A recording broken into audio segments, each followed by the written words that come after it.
Sundarasubramanian present. And bless you to whoever's sneezing, although I can't That's see you. me, sorry. And See, because your Zoom lights up. Fran, is Fran here yet? There's Fran. Yep. Fran, can you hear us and you're present? Present. Thumbs up, good enough. All right, staff, when I call your name, please respond in the affirmative. Mr. Gelsich? John Gelsich, present. Ms. Pemberton? Stephanie Pemberton present. I think that's all we've got today. So I'm going to quickly read through this introduction. This open meeting of the Hopkinton Planning Board is being conducted remotely, consistent with Governor Baker's executive order of March 12, 2020, due to the current state of emergency in the Commonwealth due to the outbreak of the COVID-19 virus. In order to mitigate the transmission of the COVID-19 virus, we are complying with the executive order that suspends the requirement of the open meeting law to have all meetings in a publicly accessible physical location. All members of public bodies are allowed and encouraged to participate remotely. The executive order, which you can find posted with agenda materials for this meeting, allows public bodies to meet entirely remotely as long as the public body makes provisions through adequate alternative means to ensure interested members of the public are provided reasonable access to the deliberations of the meeting. Ensuring public access does not ensure public participation unless such participation is required by law. This meeting may feature public comment, and we don't have any public hearings, but we do have a couple of A&Rs. For this meeting, the planning board is convening by video conference via the Zoom app as posted on the town's web meeting calendar and the board's agenda identifying how the public may join. Uh-oh. This is bad when I lose my second page here. Hang on. You don't remember it? I should. Really, honestly, his understudy, I should be able to spit it out, but sorry. I can pull up my copy. Let me know. No, I can pull it up online if I need to. Gosh, I'm sorry, folks. Hang on one second.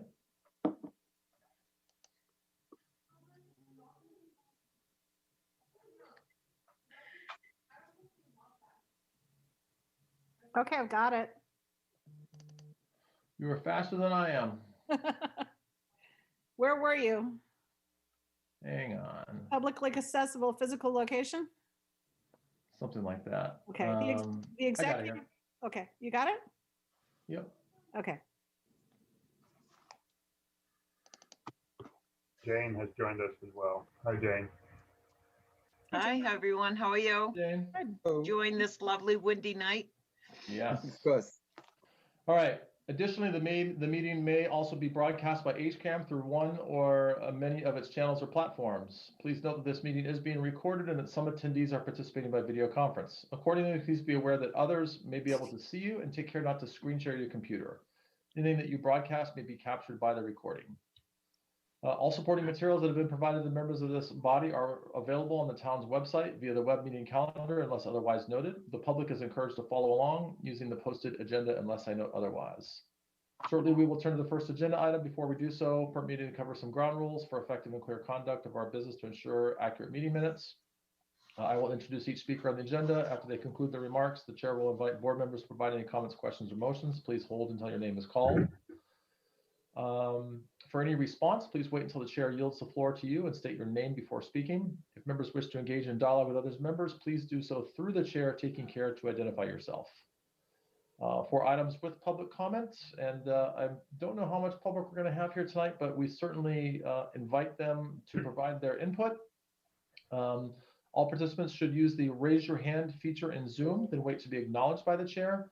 All participants must begin by stating their name and address, and participants must limit their comments to 3 minutes or less. And finally, each vote taken in this meeting will be conducted by roll call. And let's see, we picked up Jane, and does that mean we have everybody here? Is Rob here yet? Yep, Rob's here. Yes. Oh, yeah. Oh, there he is. Yep, we've got everybody. Okay. Well, let's quickly, I'm just going to quickly talk through the agenda. I do really appreciate everyone's willingness to add a meeting. As you may or may not be aware, we also have a meeting next Monday, but really wanted to pull this group together. We wanted to pull this additional meeting together to make sure that we had some time to talk about some of the non-hearing related topics that are part of our responsibility. So we're going to spend the bulk of the time. We've got a quick update from Zach. I think that's just going to be super useful for those of us that have not been attending the Zach meetings, just to hear how things are progressing. We have an update from the Growth Study Committee, and that's assuming that Mr. Perry is able to join, which Muriel says yes, although I don't. He's here. He is here. He's here. Okay, great. And then I've got a few other items. The first being, I want to have a discussion around our meeting process. And the idea here, well, I'll get into that in a little bit, but want to get some perspective and get some ideas from folks about how we can improve our efficiency without compromising the thoroughness of our reviews or the opportunity for public input. And then lastly, as really two things. One is a follow-up to Muriel's initiated updates on the master plan. We want to go through those action items that were established. So we've got some time there. And then lastly, what I'd like to do is I'd like us as a board to identify a couple, ideally two, priority projects, planning projects for us to tackle in 2021. We have a little bit of opportunity to request some budget to support these. So there's some timeliness here. And again, 2 doesn't sound like a lot, but I think that if we can make some improvements on the efficiency front, then we should hopefully be able to commit more time to the planning process, which at least I can speak for myself, I think is one of the reasons that I had interest in planning board, and I think that's true with a lot of other folks. So that's our agenda. We'll go ahead and start with the admin items, and I'm hopeful these go relatively quick. We've got 2 A&Rs and we've got a few minutes approvals. And really quickly, John and I talked about this earlier. I don't know if these are not formal hearings, but John, if we're not opening the hearing, what are we opening with a vote? I'm trying to think of how to word this. Yeah, I would just open it as a hearing. Okay. All right. So on that note, I will entertain a motion to open hearings for the 2 A&Rs at Whisper Way and Main Streets. So moved. Rob Benson, second. All right. Thank you both. And we'll quickly vote on that. Roll call vote. So in light of no discussion, Rob? Rob Benson, yes. Muriel? Muriel Kramer, yes. Jane? Jane Moran, yes. Dave? Dave Paul, yes. Mary? Mary Larson Marlowe, yes. Deb? Deb Feinberg, yes. Sundar? Sundar Sevaraman, yes. Fran? Randy Young, yes. And Gary Trendle is a yes. All right, so Whisper Way, I see Mr. Nation is on there, and Ron, are you speaking on behalf of this A&R? John, if you could unmute Ron.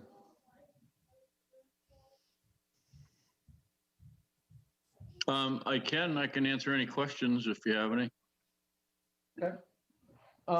Maybe just to start, can you just quickly explain to us what you're requesting here and why?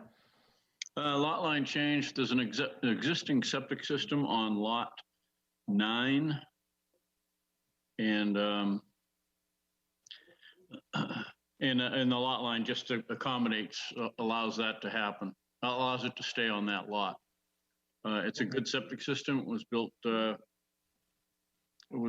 I don't know, maybe 10 years ago, and it's a shame to throw it away. And so it was a simple lot line change. It doesn't really affect either lot any other way other than you'd have to rebuild an entire septic system. Okay. Any questions from the board?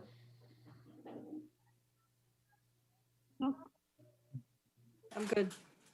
All right, seems pretty straightforward to me. Gosh, I'm drawing a Just a lot. quick comment Yes. through you, Mr. Chair. I just wanted to let Mr. Nation know that I took a drive up there the other day and I saw that you had wood guardrails, right? And I think they look really nice. Yes, well, thank you. Thanks, Dave. We're pretty happy with the look. Hell of a lot different from what it used to be. What happened to the car? And John, I apologize, I should know this, but since these are approval not required, I was gonna entertain a motion to approve the A&R, but approval is not required. So can you remind me, what's the proper terminology here? Sure. So they are approving it, or they're voting to endorse the plan. Thank The you, approval that's not- the word. The approval not required is just approval under the subdivision control law not required. Got it. All right, so I will entertain a motion to endorse the A&R for Whisper Way 4, 6, and 17. So moved. Second, Second, All right, who was the second? Jane. Mary Lou. Jane, okay. All right, any further discussion? If not, we'll take a vote. Rob, Rob Benson, yes. Muriel, Muriel Kramer, yes. Jane, Jane Moran, yes. Dave, Dave Paul, yes. Mary, Mary Larson Marlowe, yes. Deb, Deb Feinberg, yes. Sundar, Sundar Sevaraman, yes. Fran, Randy Young, yes. and Gary Trendle is a yes. Thank you Mr. very much. Mason. Thank you That very might much have for your been that time. might have been a record for us. Mr. Chair, Yes. so these plans, I will be at Town Hall tomorrow.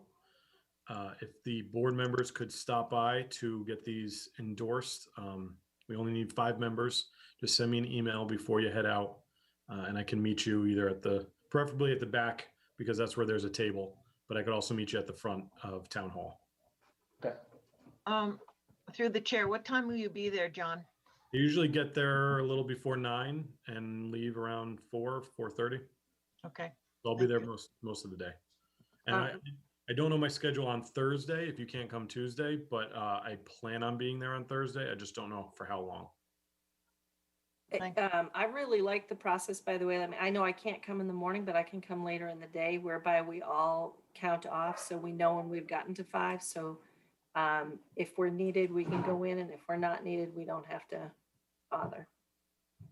But via email, where we check in via email. Okay. So that sounds good. So just to be clear, everybody, when you're heading in, if you can respond to our list and just identify what number you are. And I know for me, John, the earliest I could get there would be around 4:30. So maybe I'll just ping you as it gets later in the day if we're not there yet. And I'm only a couple minutes away, so we'll play it by ear. We have one in the refrigerator. Okay. And then our second A&R is 25 to 35 Main Street. And I think I saw Mr. Joseph.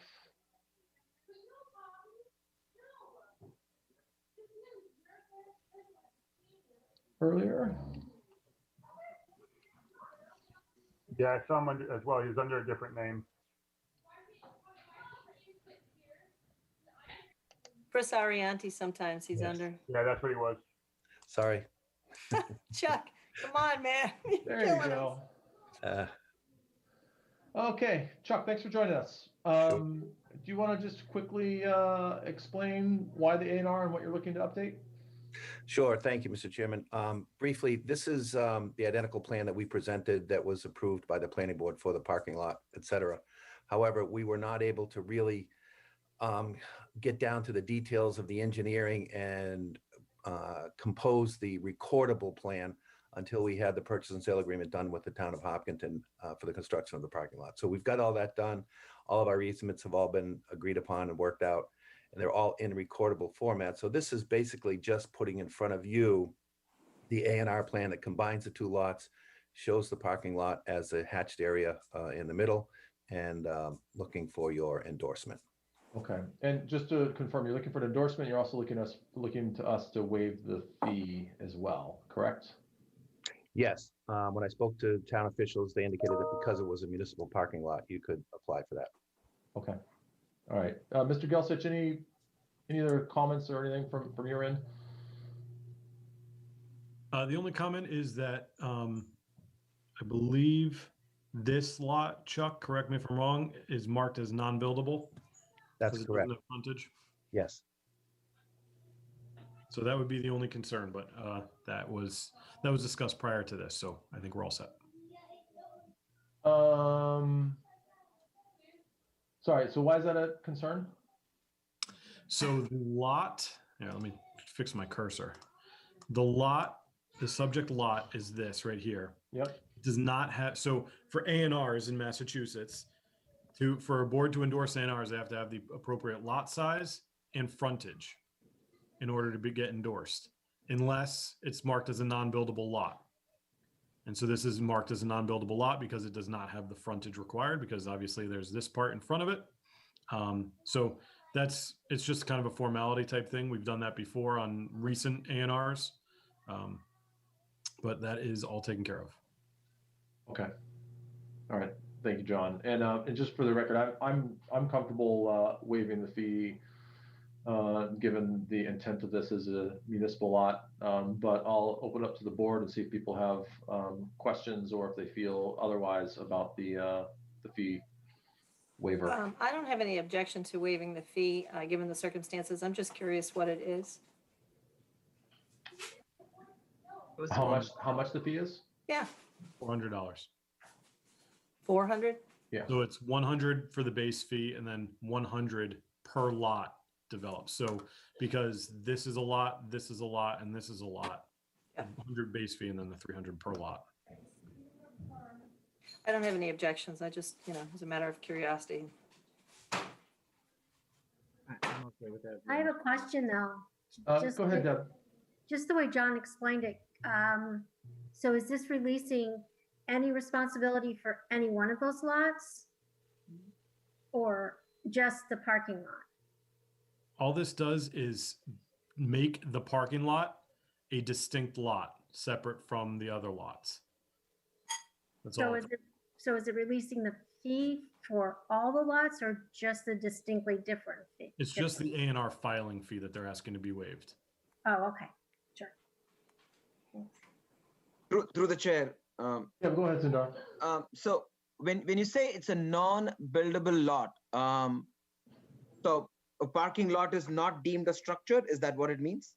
So non-buildable just means that it's non-buildable per the zoning. It doesn't meet zoning conformance, right? It doesn't have the lot frontage. It doesn't have the lot area. Just like on Mr. Nation's A&R, those were buildable lots. However, if you were to take that area that was to be, the lot line were to be changed, those would be too small and not have frontage. So those would be considered non-buildable lots. I think to Sundar's question, non-buildable means no buildings. You could still put a parking lot in. Okay. Correct. And it's really just, it's just a term for zoning compliance. Non-buildable lots could be buildable at one point if they're brought up to conformance with zoning. Oh, okay. Got it. Thank you, Mr. Chair. Thank you, John. Any other questions?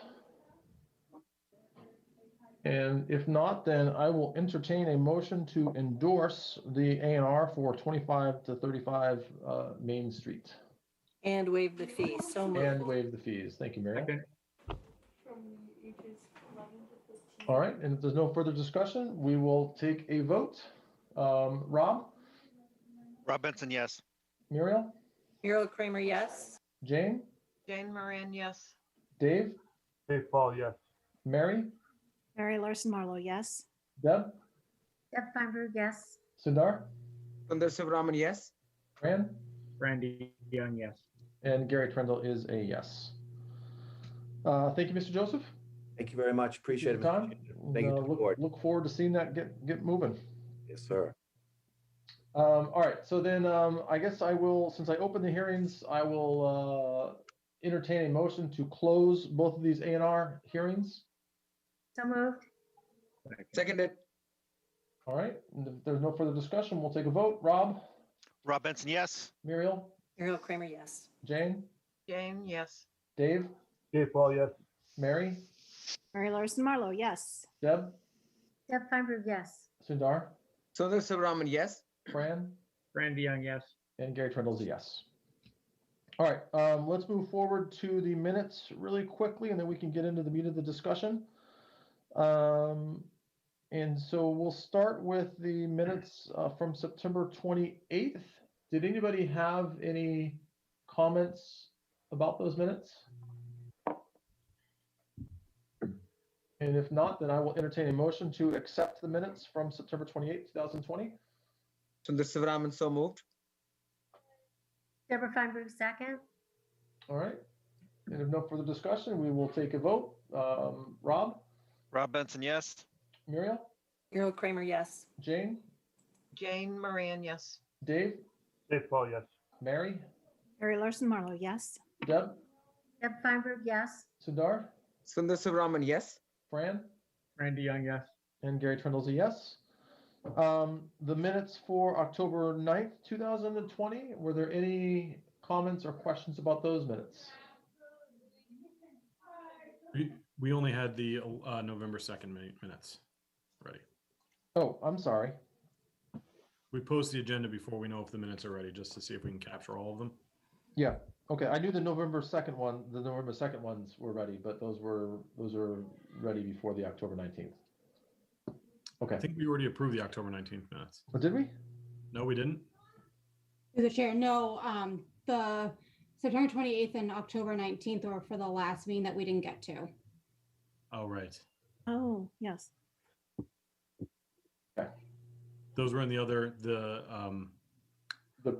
Previous meeting packet. November Yeah, I think it 16th was- meeting yes. that went long. I think it was like 4 a.m. or something like that. Not quite. All right, so I will entertain a motion to accept the meeting minutes from October 19th, 2020. So moved. Second.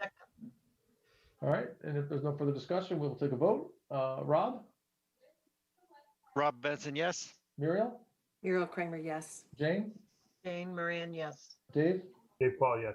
Mary, Mary Larson Marlowe, yes. Deb, Deb Feinberg, yes. Sundar, Sundar Sivaraman, yes. Fran, Fran DeYoung, yes. and Gary is a yes. Motion carries. And then hot off the presses is the minutes from November 2nd. And did everyone have a chance to review those? And if the answer to that is yes, then are there any comments or questions? And if not, then I will entertain a motion to accept the meeting minutes from November 2nd, 2020. So moved. Seconded. All right. And if there's no further discussion, we will take a vote. Rob, Rob Benson, yes. Muriel, Muriel Kramer, yes. Jane, Jane Moran, yes. Dave, Dave Paul, yes. Mary, Mary Larson Marlowe, yes. Deb, Deb Feinberg, yes. Sundar, Sundar Sivaraman, yes. Fran, Fran DeYoung, yes. and Gary Trindle is a yes. So that motion carries. Okay. Thanks everyone for the promptness here. At this point, we're going to turn it over to Mary, who's going to give us a quick update on Zach. I will say that, particularly given the solar discussion, we could probably commit an entire meeting towards this, but I also want to make sure that we're not duplicating what Zach is already doing. So just to clarify, our intent here, and Mary can get into this as well, but intent here is really to give an update on where things stand. I do want to avoid the larger discussion around this. If there's clarifying questions, that's great. But if you have thoughts or ideas, I'd encourage those of you that are not on Zach to consider attending Zach. So Mary, the mic is yours. Okay, great. So yes, as Gary said, I will not be taking comments because you can certainly attend Zach to give us any comments, but I will take praise tonight. So any comments, but praise is allowed. Okay, the next page, if you want to. Okay, so the primary thing on our agenda is the solar bylaw for the commercial solar, ground mounted, et cetera. For the 2021 ATM, whenever it happens to be held, all of our zoning articles from 2020 are carrying over. And that was about, what, 6 of them? And other than the solar, all of those are just carrying over as is. And that's going to pretty much fill up our allotted slots for a town meeting. So we did not go out of our way to try to come up with a bunch of additional bylaw changes. So also solar is taking plenty of time. And our goal is to complete this by late December, early January in order to turn it over to planning board, where we'll go through public hearings and lots of discussion as always, as appropriate. So the biggest thing that's kind of new for us here is that town council has come back and given us an indication that we can make changes to the wording, which, has kind of been interpreted differently in the past, few years. So we can make changes to the wording of the solar bylaw, but each and every change must go through the test of, does this address the public health, safety, or welfare? And that is a very, very vaguely defined term. We have, part of our research has been just working on that definition and understanding what qualifies and what does not. And so, but what we will deliver to planning board, along with any changes, is the justification for those changes, and the justification for restriction, if any, on solar. So we have been going through a comprehensive list. We made an outline, just like planning board, and basically all related to increasing our protection of the rural character, natural resources, and residential neighborhoods, while balancing property rights on both sides, both abutters and property owners who may wish to develop for solar. So we are not limiting ourselves to just an overlay district, which was what was presented last year, but we will consider an overlay district among the other things we are considering. So that's my my review of the solar piece of it. So any questions before I go on?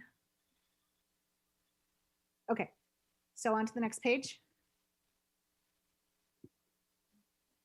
Okay, so the other things that we'll work on after we've delivered the solar bylaw to planning board, zoning, which is on the left side, which would then go toward a 2022 town meeting. That sounds so far in the future. But one is the OSLPD, and specifically looking at whether or not the incentives are appropriate and enough to encourage this type of development. So preserving open space. So that's the specific area that we're reviewing. We could potentially expand the view of that bylaw, but that's where we're focused right now. Scenic roads, primarily clarification of wording around the scenic road bylaw, rather than a change in the major meaning of it. And this was suggested by Dave based on a recent discussion that we had at planning board, and that there was some, I don't know, it was just hard to pin down the meaning clearly at the time we discussed it in planning board. And the final thing is affordability, and that has to do more with we have a bylaw on its way to 2021 ATM that we discussed recently, that was a modification to the ADU bylaw. But we also want to continue to look at additional changes to duplexes, the conversion to multifamily, that sort of thing, all in the umbrella overview of affordability, making some affordable housing available in town. And when I'm saying affordable housing, I'm not saying the big A, state definition of affordable housing. It's just more, not huge McMansions. Okay. And then on the right side of this slide, there's other guidelines that we've been working on and we will continue to work on as 2021 begins.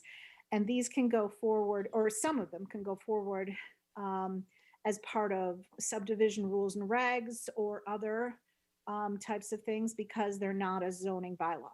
One is stone walls, and this is just to codify the guidelines that planning board often verbalizes to people who are modifying a stone wall and along a scenic road. And it's just to make it easier for planning board to be able to say, here, read this. And then another thing is residential fire sprinklers. And that would be in addition to the fire safety section of subdivision rules and regs. And it would simply be, please consider and tell us what, some of the potential wording, tell us why you would not use residential fire sprinklers in this development. So basically saying that we're encouraging it and we want them to think about it and present it. Then some other things that have come up, tree protection. We just want to review what we have for tree protection in our bylaws, which is scanty right now, and whether or not we really want to make any changes to that. And finally, paper streets. Paper streets may indeed be a bylaw change, but we've just begun to consider a review of that. I have a lot of other things in the work plan that are much longer term things, but these are the things that are planned next on the agenda once 2021 begins. Any questions? Okay, we're all done then. I don't have any questions, Mary, but I want to make sure I compliment you on your efforts. Thank you.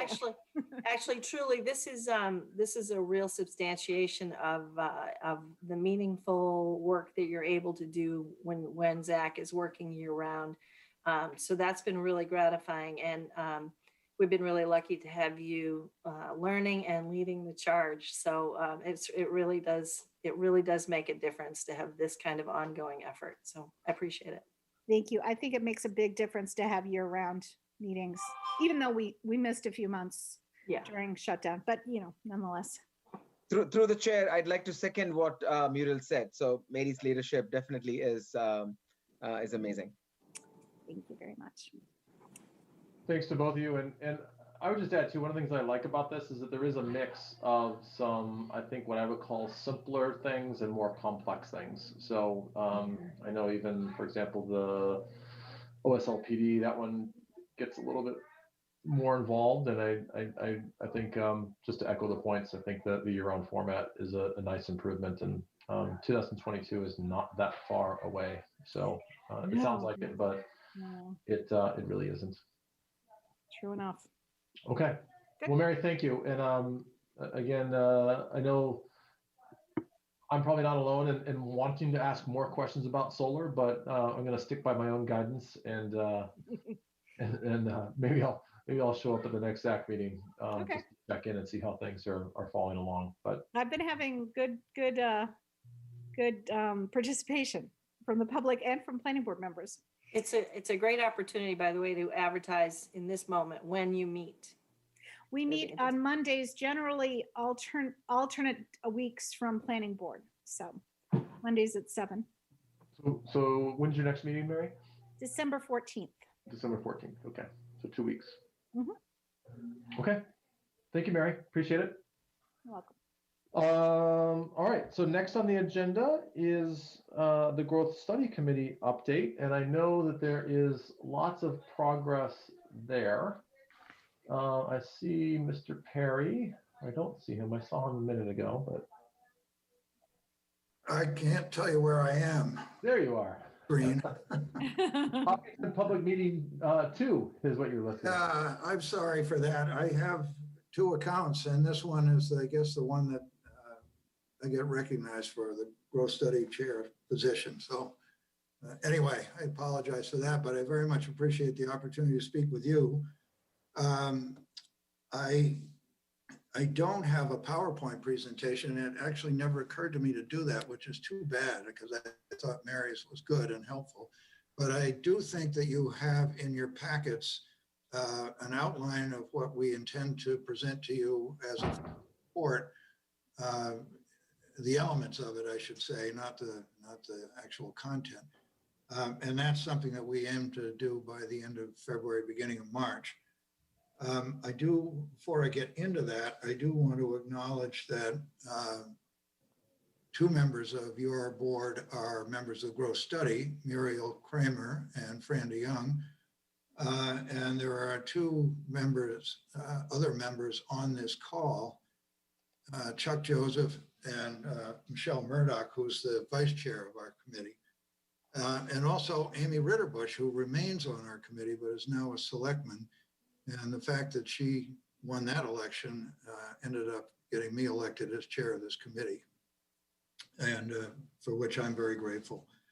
So with that, I'm going to do two things tonight. One is to go through this outline briefly and quickly. And the second is to focus on the Economic Development Office, which is a piece of the work we're doing, and to ask you for a motion for your board to support our effort of the idea of an Economic Development Office. The specifics of it need to be worked out, but I'll get into that in a bit. So with your indulgence, Mr. Chair, I will begin my soliloquy. Yes, please do. The committee charge we got from you was to ensure that we had plenty of public input, that we analyze the financial impacts of growth, both in the past and what we see them be going forward, that we attempt to model growth and financial impacts, i.e. what's it going to look like going forward, that we identify parcels in areas for optimal growth and by exclusion areas not to develop. And finally, that we create an action plan for ongoing monitoring and planning for growth. And in that, we're also including suggestions for tools and alterations to zoning code and that sort of thing that we might include. So to accomplish this, we met with you, I think, right around the end of September, like the 30th. And so that was 2 months ago. And since then, we've had a series of sort of wide-ranging open discussions on a number of topics and trying to figure out which way to go in specific working pieces of work that would address the things that we were asked to do. And in the last meeting that we had a week and a half ago, we decided to form ourselves into sub-working groups to do 4 specific things. And actually 5, but 4, the 4th one has 2 parts. So I'll just quickly go through those. The data and fact gathering group has 2 foci. One is taking all the data that we got last fall and the extensive benchmarking work that we did, looking at other towns and what are our differences and what are our similarities.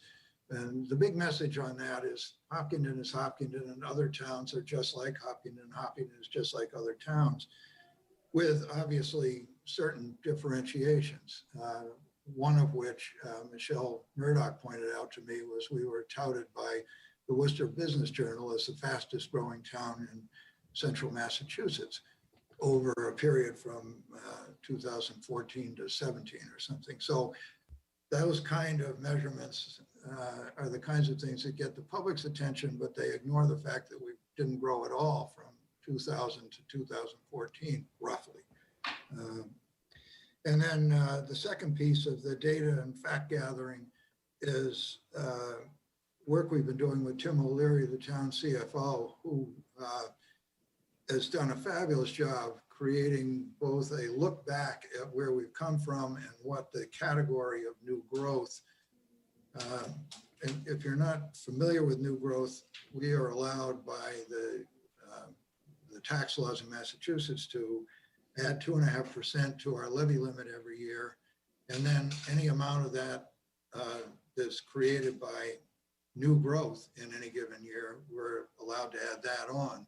And the reality is that we've been able to raise our levy limit by as much as 4 or 5% on an annual basis while this legacy farms development is going on. But it isn't just legacy farms. It's also, there's also other kinds of new growth. Lycan, for example, on South Street has brought several $1 million of new growth that we're picking up this year. When you build an addition on your house, or when you build a new house on Saddle Hill Road, for example, there are several there that Parsons is building at the moment, which are all over $1 million a piece. So you get a significant amount of new growth that's not legacy, and it's never a zero new growth number. So that's one important message I think we should put out to the public and to you all.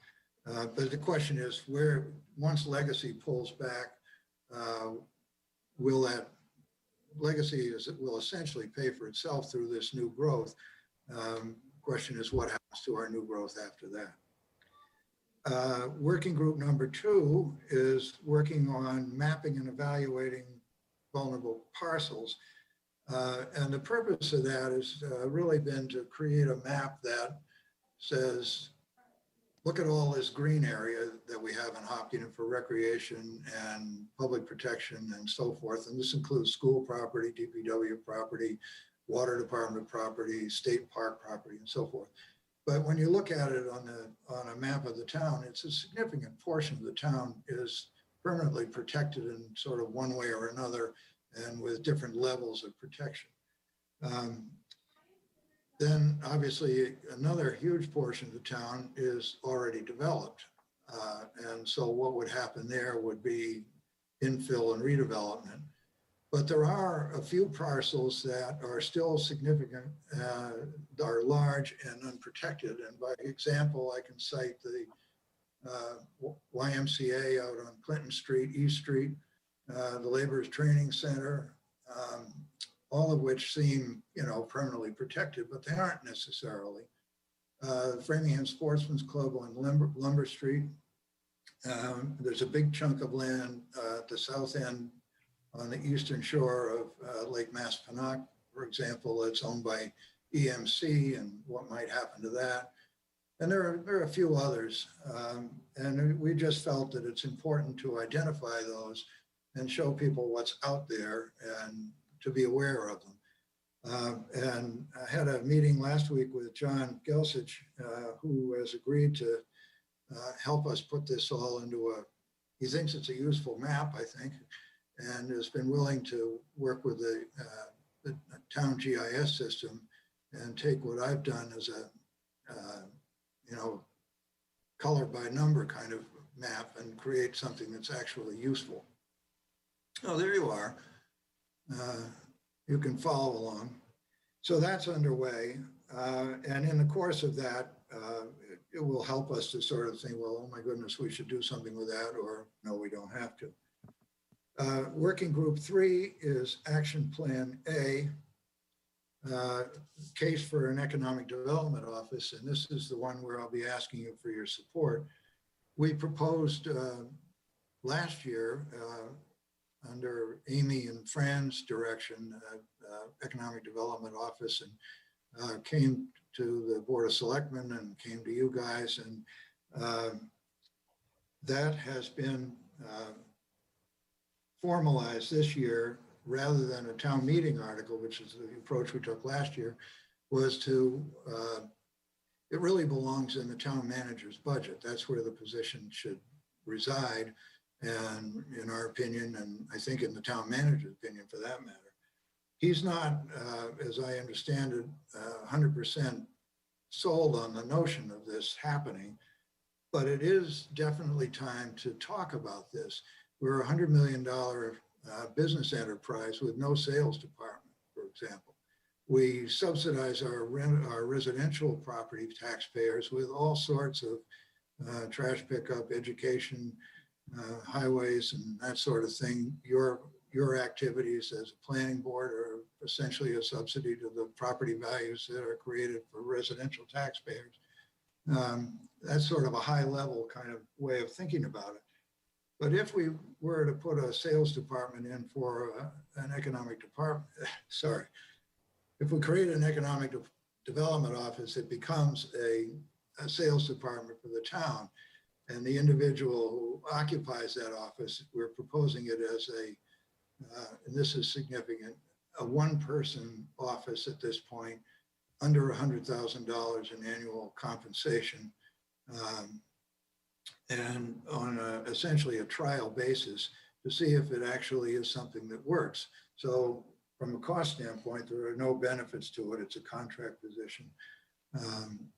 But if it does what we think it could do, and everybody climbs on board with it, then presumably it turns into a permanent position. But by that point, people will see, hopefully, that it's paying for itself.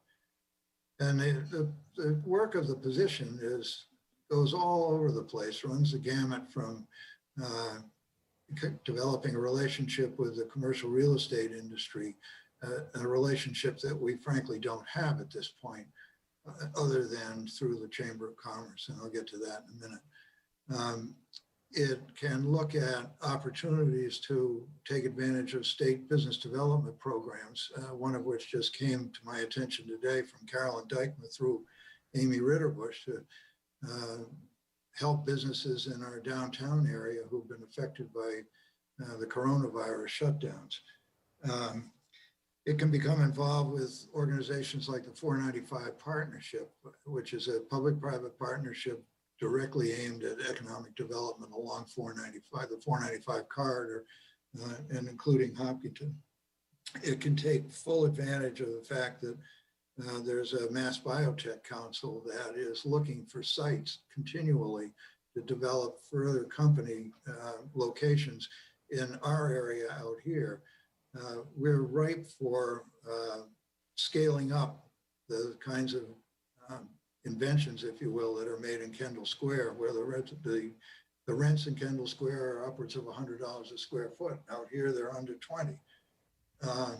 So that's the type of thing, and I won't go into it any further than that. But you have, and I think in your packet, 3-page description of the entire position and a question and answer, FAQs, if you will. Now, don't let me lose my place. Working group number 4. This is a much more sort of blue sky kind of a group that's looking at what can we do, what kind of tools can we use, where should development get focused in town, what are the kinds of tools that we could use to influence development to happen where we want it to happen and discourage development from happening where we don't want it to happen. And the first element of that is, where do we see the focus of future development in town? Where would new growth happen? And I think the general consensus in the group at this point is it's the center of town. It's not entirely clear what the center of town means. It could mean the entire West Main Street, East Main Street corridor, which is both under development, meaning its development is happening, largely at 495 interchange and at Legacy. But it could also mean underdevelopment in the sense it's underdeveloped as in the center of town. We're keenly aware that there are significant political impediments to a lot of the kinds of things that we're going to throw out for your consideration. So we're not expecting it necessarily gets done, but it certainly seems reasonable for us to start talking about that and how we think about it going forward. So town center or the Main Street corridor is one element. And then a second element would be the whole South Street, Lumber Street, Elmwood Park industrial area, which in many ways of looking at it is underdeveloped at this point. And how can we goose that up in other ways than by simply having an economic development office? What kind of zoning opportunities are there? Part B in this managing growth working group is to investigate specific growth management planning tools and identify options for consideration by the planning board and the town meeting. And one sort of radical idea that we've tried 15 years ago when Weston Nurseries was being sold was establishing a redevelopment authority or a community development corporation. Again, that's the kind of thing that's fraught when it's brought to the public. So it's a thing that is will have to be carefully considered, but it's the kind of thing that could do things like, for example, plan the center of town and the endlessly planned interchange of Grove, Main, and Cedar Streets.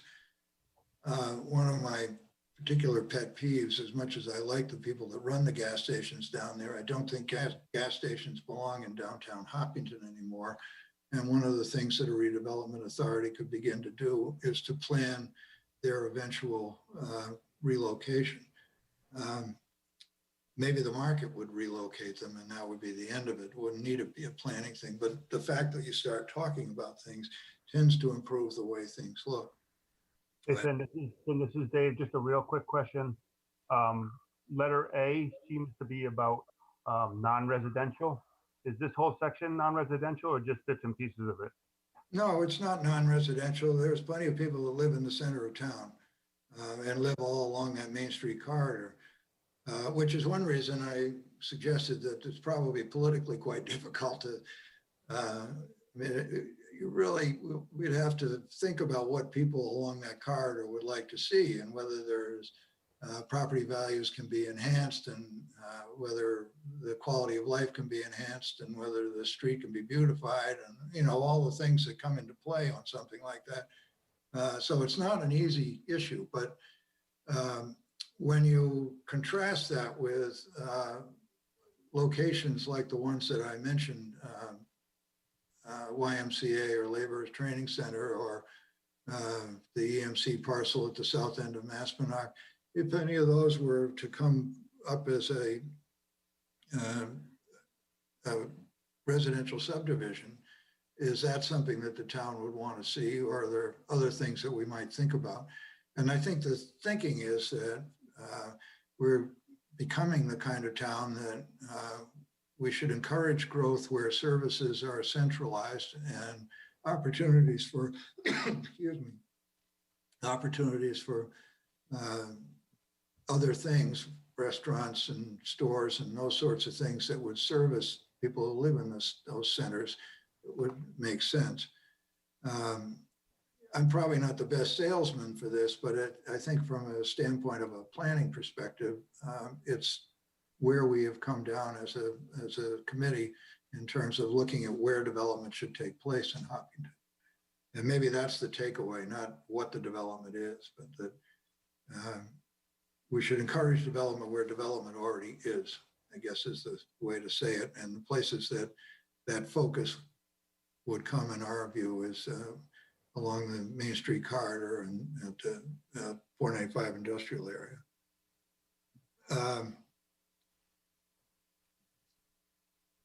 And then other kinds of things that zoning overlays, incentivizing desirable uses. And I think the town's done a lot with zoning overlays and been very smart about that over the years. So it's not an unfamiliar tool for us. Continue, I think, to create zoning language, encouraging imaginative private sector development. And the kinds of things that we might think about would be, for example, a mixed use, including some residential on South Street as an innovation district, for example.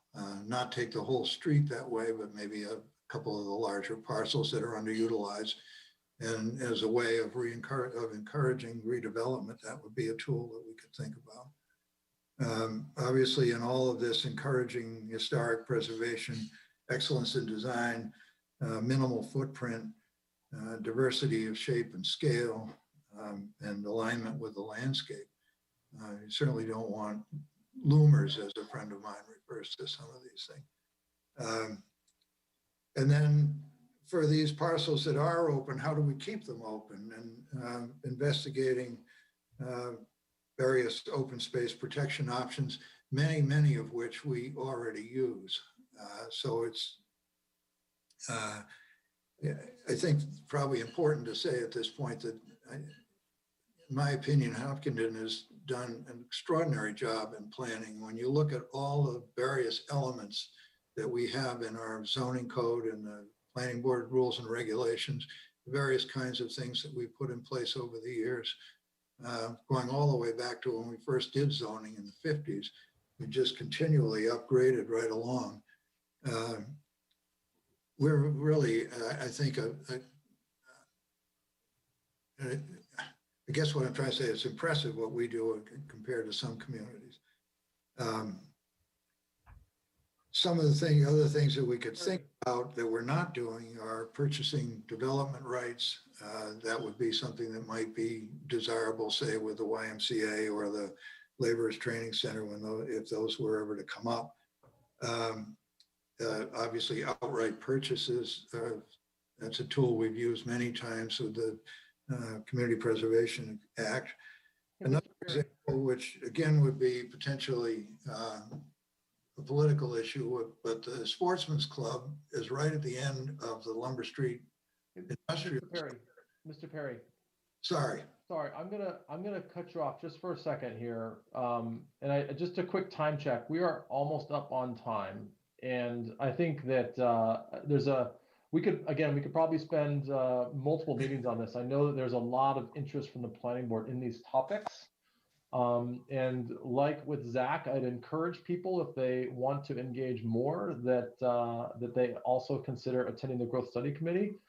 But just to sort of stay on schedule, I think that it probably warrants a little bit more discussion on the Economic Development Office. And so, yeah, go ahead, Mariel. Gary, I'm sorry. I just want to clarify. Finn, nice job. I really appreciate this. New growth doesn't raise our tax levy limit.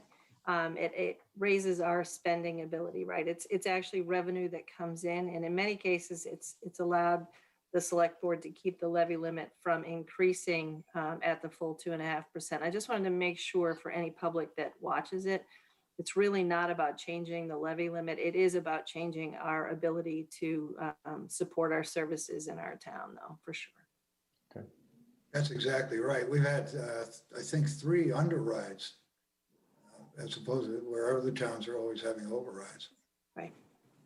Yeah, Gary, thank you. I'm sorry for the running. Nope, that's okay. And I know this is a lot of interesting stuff here, and I assure you there are a lot of probably differing opinions in this board, like there are in your committee.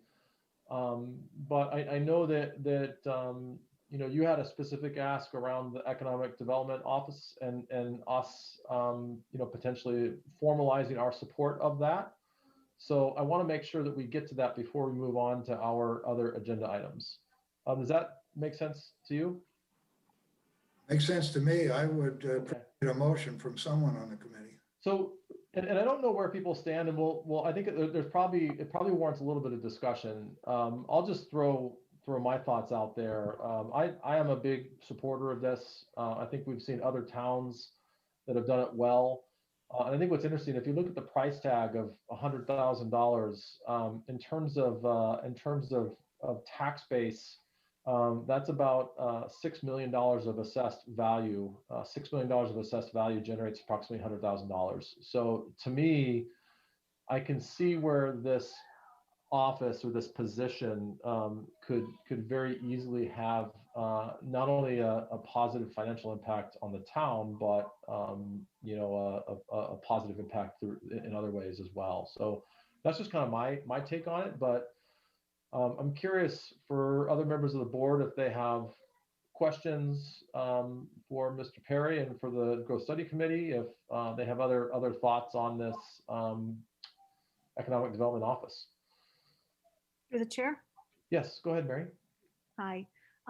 Of course, I have tons of questions, and but I don't think that I want to go into that in detail tonight. um, but it sounds like really good work is being done.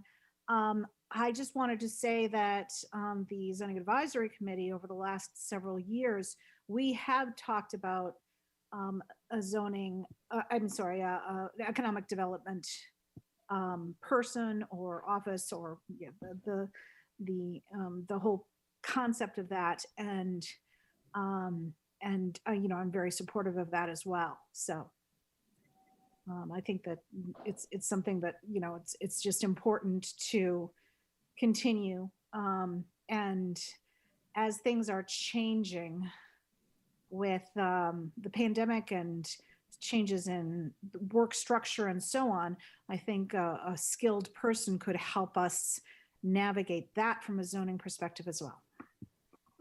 Thanks, Mary. To the chair. Yes, go ahead, Sandra. So one thing that would be helpful is maybe take examples of what other towns have done with such an establishment of an office, and chart out if the trend of economic development accelerated, and by how much in those towns prior to and after the establishment of such an office. That would give us some hard data to work with. Yeah, I think it's a fair request, Sundar. I think the one challenge is that what is the baseline that we're comparing to? Because I think that if you look at, and Chuck Joseph could probably comment on some of this better than any of us, but as you look at, you know, development varies substantially from one year to the next, even without an economic development officer. So I would just be a little cautious about, there's always a way to do that analysis, but I don't think it's quite as clean a comparison as one might expect, because there's so much variability from one year to the next. I don't know quite what the right comparison is. I mean, whether it be towns, neighboring towns that have invested in an economic development office versus those that haven't. There's a lot of different factors to consider, but maybe Mr. Perry or someone else on the Growth Study Committee, I know you guys have looked at that. Do you have any comments or observations to? I don't have any specific measurement, but you look at something like Westboro has one, for example. Ashland just put one in a couple of years ago and has done very well with their downtown. They have a real challenge because they don't have the location that we've got. But the big example in my mind is Marlboro, where the mayor of Marlboro just has taken it on himself to be front and center on that whole business, and everything west of 495 has been redeveloped and developed under his watch in the last 10 years. It's just a remarkable coming back after that former RCA plant was abandoned. So that's been very successful. Hudson is another example of a town that's really focused on it and turned their downtown around completely. This is anecdotal, you know, it's not really fair because I can't give you the kind of thing that says, if you did this, you'd get that on a number basis. But if you drive around and look at what some towns have done who have actually set out to do it, it's quite interesting and how effective it's been. Dave? I make one comment? Oh. I was just going to say, I did put together a spreadsheet of a significant number of surrounding towns that outlines what they have for staff, what they do. The piece that is very difficult to get and you really don't have in any detail is the direct, you know, what the actual results that can be traced back to having an economic development department or not. Some of this stuff comes in anyway, some of it might not have. So basically what we did do was just look at what towns had an economic development officer or an office or whatever type of stuff they did. But again, like I said, to prove that what it brought in and what it didn't is really hard to do. Thanks, Michelle. Dave, you had a question or a comment?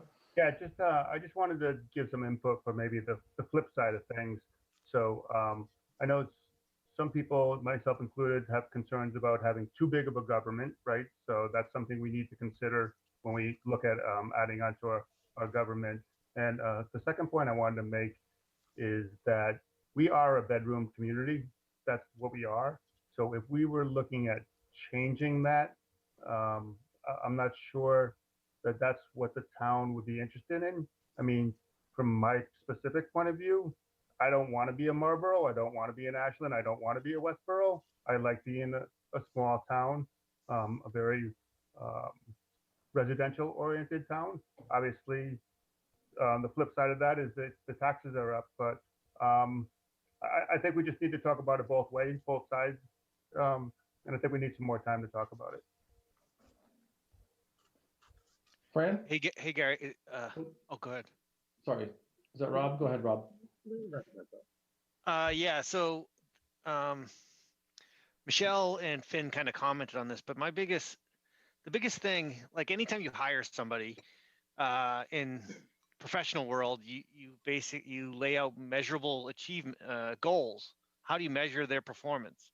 And with this, I don't know how to measure success. Some things are going to happen in Hopkinton, whether there's an economic development officer or not. If we have one, as we sit here today, what are the measurable metrics? How would we put metrics in place to say this person, this individual, has delivered some added value to the town? And because without that, I see it as a position that would be filled and then always be there. And I'd want some way to measure the success of this position. Yeah, Rob, I think it's a good question, and it's something that Finn and I have talked about as well. And I think that it complicates. That's one of the challenges with this position being on a contract basis, even on a one-year pilot, because the reality is that, you know, this type of work is longer term than just 1 year. Yeah, there's no through the chair. Hopkinton ideally would love to have the next 5 EMCs, the next 5 high-tech companies start as little companies on South Street, grow exponentially, and take up bigger spots on South Street. I agree with Dave. I don't think we want 20 Taco Bells in Hopkinton. That's not what Hopkinton's looking for. It's high-tech, biotech, professional organizations where people work daylight hours. It's not. Yeah. So Rob, I think most of us, I know I agree with you, but I'd also argue that that's one of the benefits of having an office or having a person like this is it helps us influence the direction we head. And instead of just sitting back and waiting for developers to propose uses of which we may or may not be able to, which we may or may not have much influence over, to me, having this role, having this person report into the town, I think actually exerts more influence over what comes to Hopkinton as opposed to, you know, just sort of what the developers find most profitable to put in. That's my take on it. But Fran, I know you've been waiting patiently. Yeah, I was kind of waiting to get the feedback or hear feedback from other members of the board. You know, one of the things that I think you would look at and has been brought up is these other towns 10, 15 years ago, these positions or roles essentially didn't really exist in some of these other towns. I think they've kind of been proactive in terms of looking at bringing in certain types of development. Now, you look at Hudson and the type of thematic theme that they have in the businesses that have been developed there. I think having an office, and it's not going to be a one-year pilot. It's not going to be enough time to kind of determine success of that role. It's really probably going to have to be a 2-year, potentially a 3-year type of program. Now, if you do it on a contractor basis, you limit some of that liability. I don't think you need a big staff. I think you can probably do it with one person like they're doing in Ashland. But then you can kind of start to define. And I do think you can put some measurable or quantifiable goals in front of that person to be able to do it. The challenge is causation versus correlation, right? Very difficult to kind of look at, you know, a strict causation. You know, economic development person comes in, they bring in X company. But I do think, you know, looking at the businesses that or the opportunities that are out there, a business development officer can strategically target those. And right now, the town has an agreement with the chamber, where the chamber has been proactively outreaching to businesses and trying to bring them in. And that's great. But I think if you had an individual dedicated to looking at bringing in the right type of businesses for Hopkinton, I think you can do it while still maintaining, that, community feel, right? I'm not quite sure, Dave, a bedroom community, I'm not sure if that's what we are. But I do look at it right now, you're about 17% commercial and 83% residential tax base. Where things are starting to trend, we're hoping just to kind of keep that in place. And I think if it starts to decrease or degrade, where you're 90-10, all that tax responsibility falls on the residential taxpayers, right? So I think you can kind of keep where you're at. I don't think we're trying to grow it significantly, but I think there's an opportunity out there, and our opportunity to get our fair share of the right type of industry and businesses that support and align with Hopkinton. Other questions or comments? Through the chair, I agree with everything that everybody said, but it seems obvious that Hopkinton is going to grow, and there's not much we can do about it. But if we can hire a professional to help us, guide us through that growing period, I think we would be wise. Thanks, Jane. Muriel, curious. Oop, Curious about what? sorry, my screens just went blank, and I'm like, did I lose partial power? No, I just, I know you're also on the growth study committee, and just wanted to, I don't know, your photo, your video is right at the top for me. So I've been looking at you. I'm just curious if you have any thoughts on this economic development office. I definitely do, and I fully support the idea. I think the conversation that we're having here is a bit of a microcosm of a conversation that we'll have in front of the select board or as part of the town meeting process.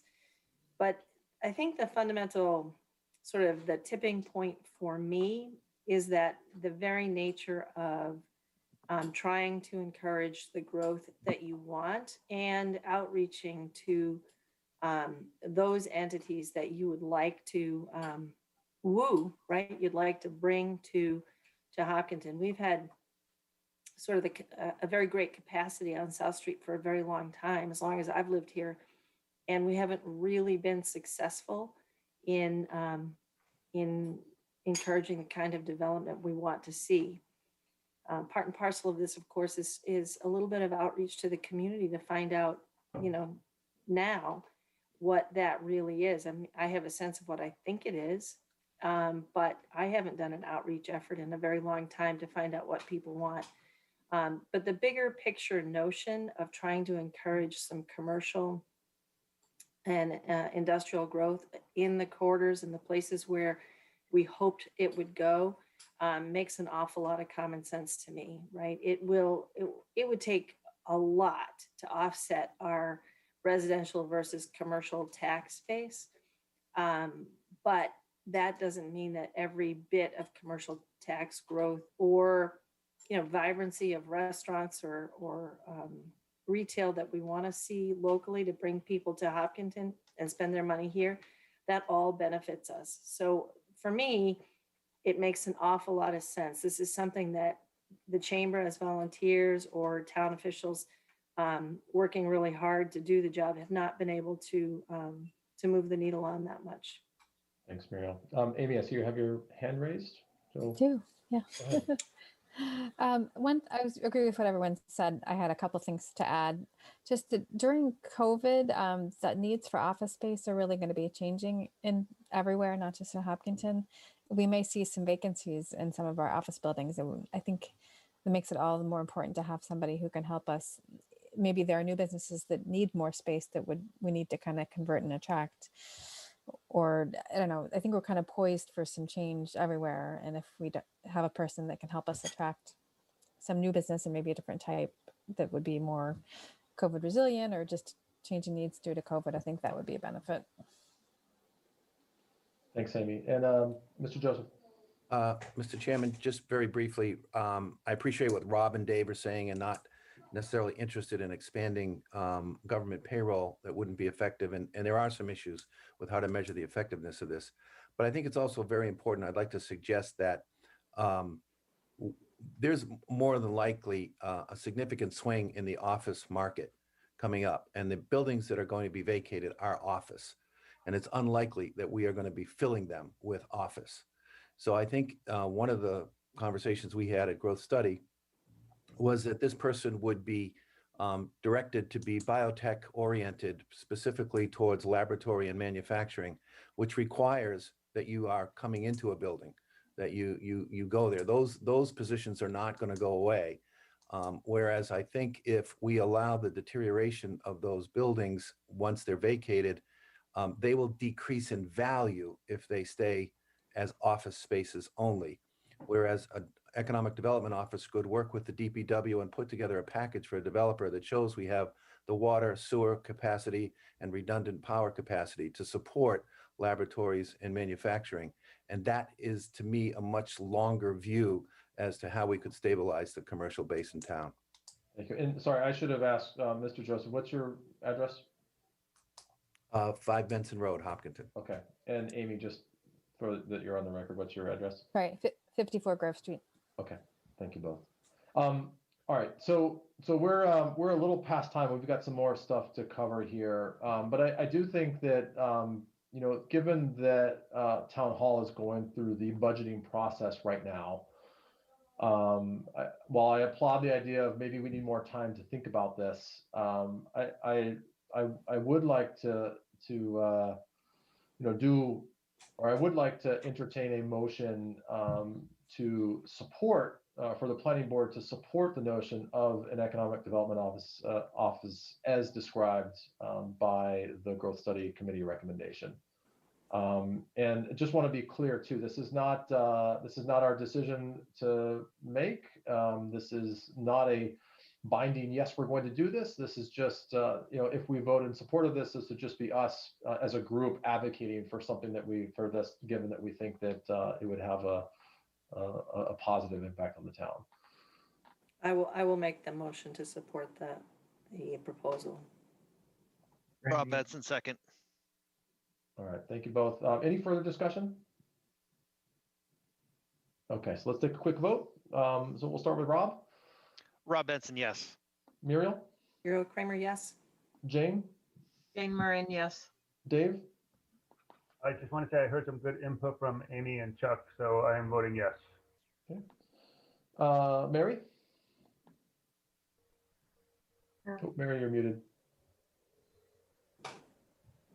You can't read my lips? Yeah, now we can hear So you. Mary Larson Marlowe, yes. Deb?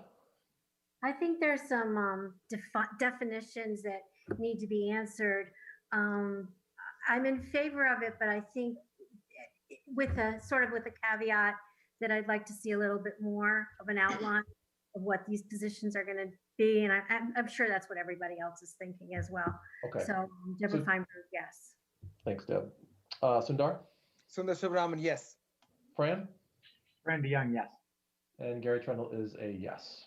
So, and Finn, I apologize to cut you off earlier. I know that there's, I really think that the Growth Study Committee is doing some really interesting work. I think you've got a great group of people. You've got some great minds that are legitimately putting, I think, the long-term needs of Hopkinton first. So I applaud your efforts on the committee and, you know, look forward to continued engagement. So thanks for the update. And, you know, for people that are interested in these topics and these working groups, I encourage you to attend those Growth Study Committees. So Through the chair, real quick point. Yes. Something to put in the minds of folks is it, because you mentioned we should attend these meetings, and I think that's a great idea, but what might be beneficial too is if we combine meetings and maybe have one meeting with the Accommodations Act Planning Board or one meeting that's a Growth Committee Planning Board, so we could all focus on it. Yeah, I think that's a fair request, and boy, I can't wait to chair a 18-person meeting instead of a 9-person meeting. You only have to half chair. And I think that's a good comment and good good segue into our next topic. So if it's okay, we'll go ahead and move on. And I'm going to try and compress this one a little bit. But John and I have been talking a lot about, I think in light of some really late night meetings and some extra meetings, we've been talking about how we can improve our hearing process. And again, I think that part of that is not just the fact that we're all kind of working overtime. We're all tired of Zoom. We all have long days.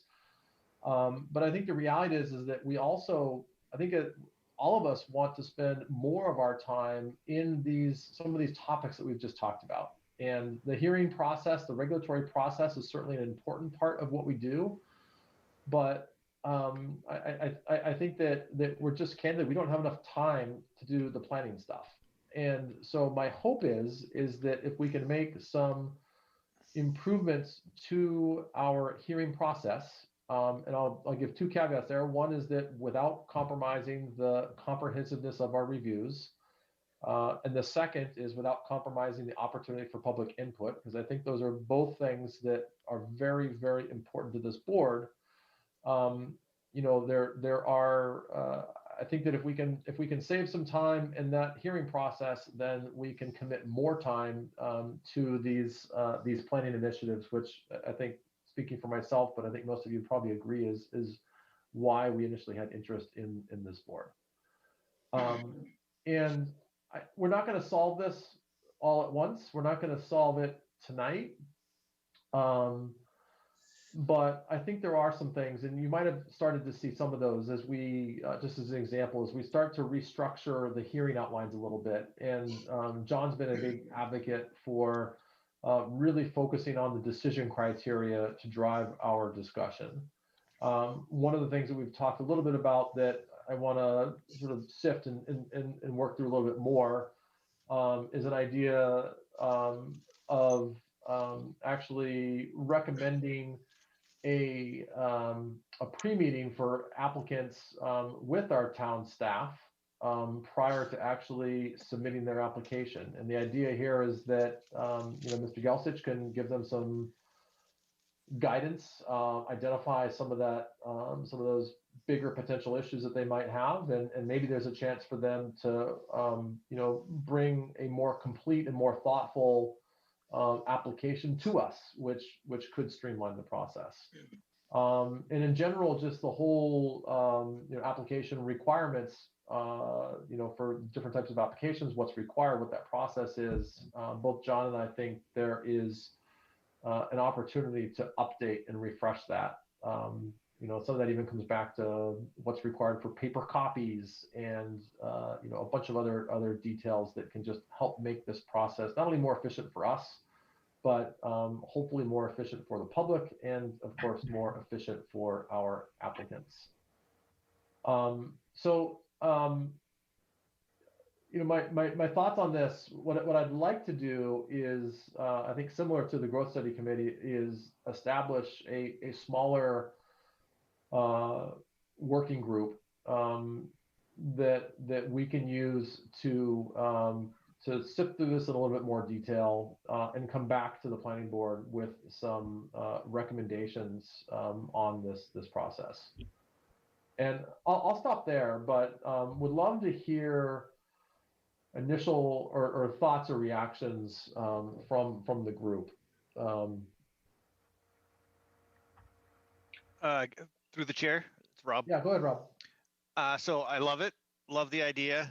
The one question, or I'm sure John has a good sense of the questions the planning board is going to ask of an applicant.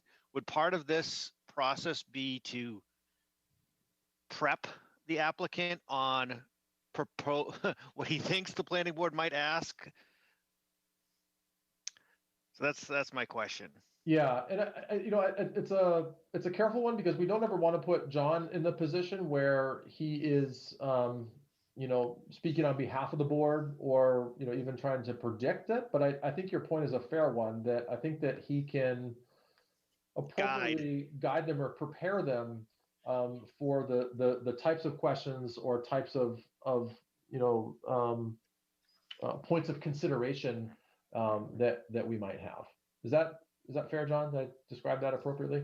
Yeah, I think I'd add, this is already happening.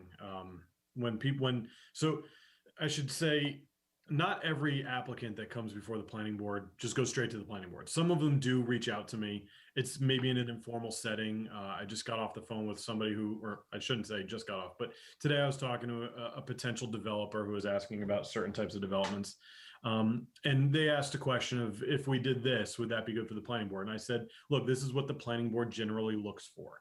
This is the type of thing that they're looking for. This is the type of thing that the town is looking for. Same thing with Deer Ridge. I spoke to the developer of that in between meetings at one point, and was explaining, she had proposed doing something. I said, look, this is what the planning board wants from this development. I think they've made that clear. This is what they don't like. So doing this might work out not in your favor. So those types of things, those types of conversations are already happening.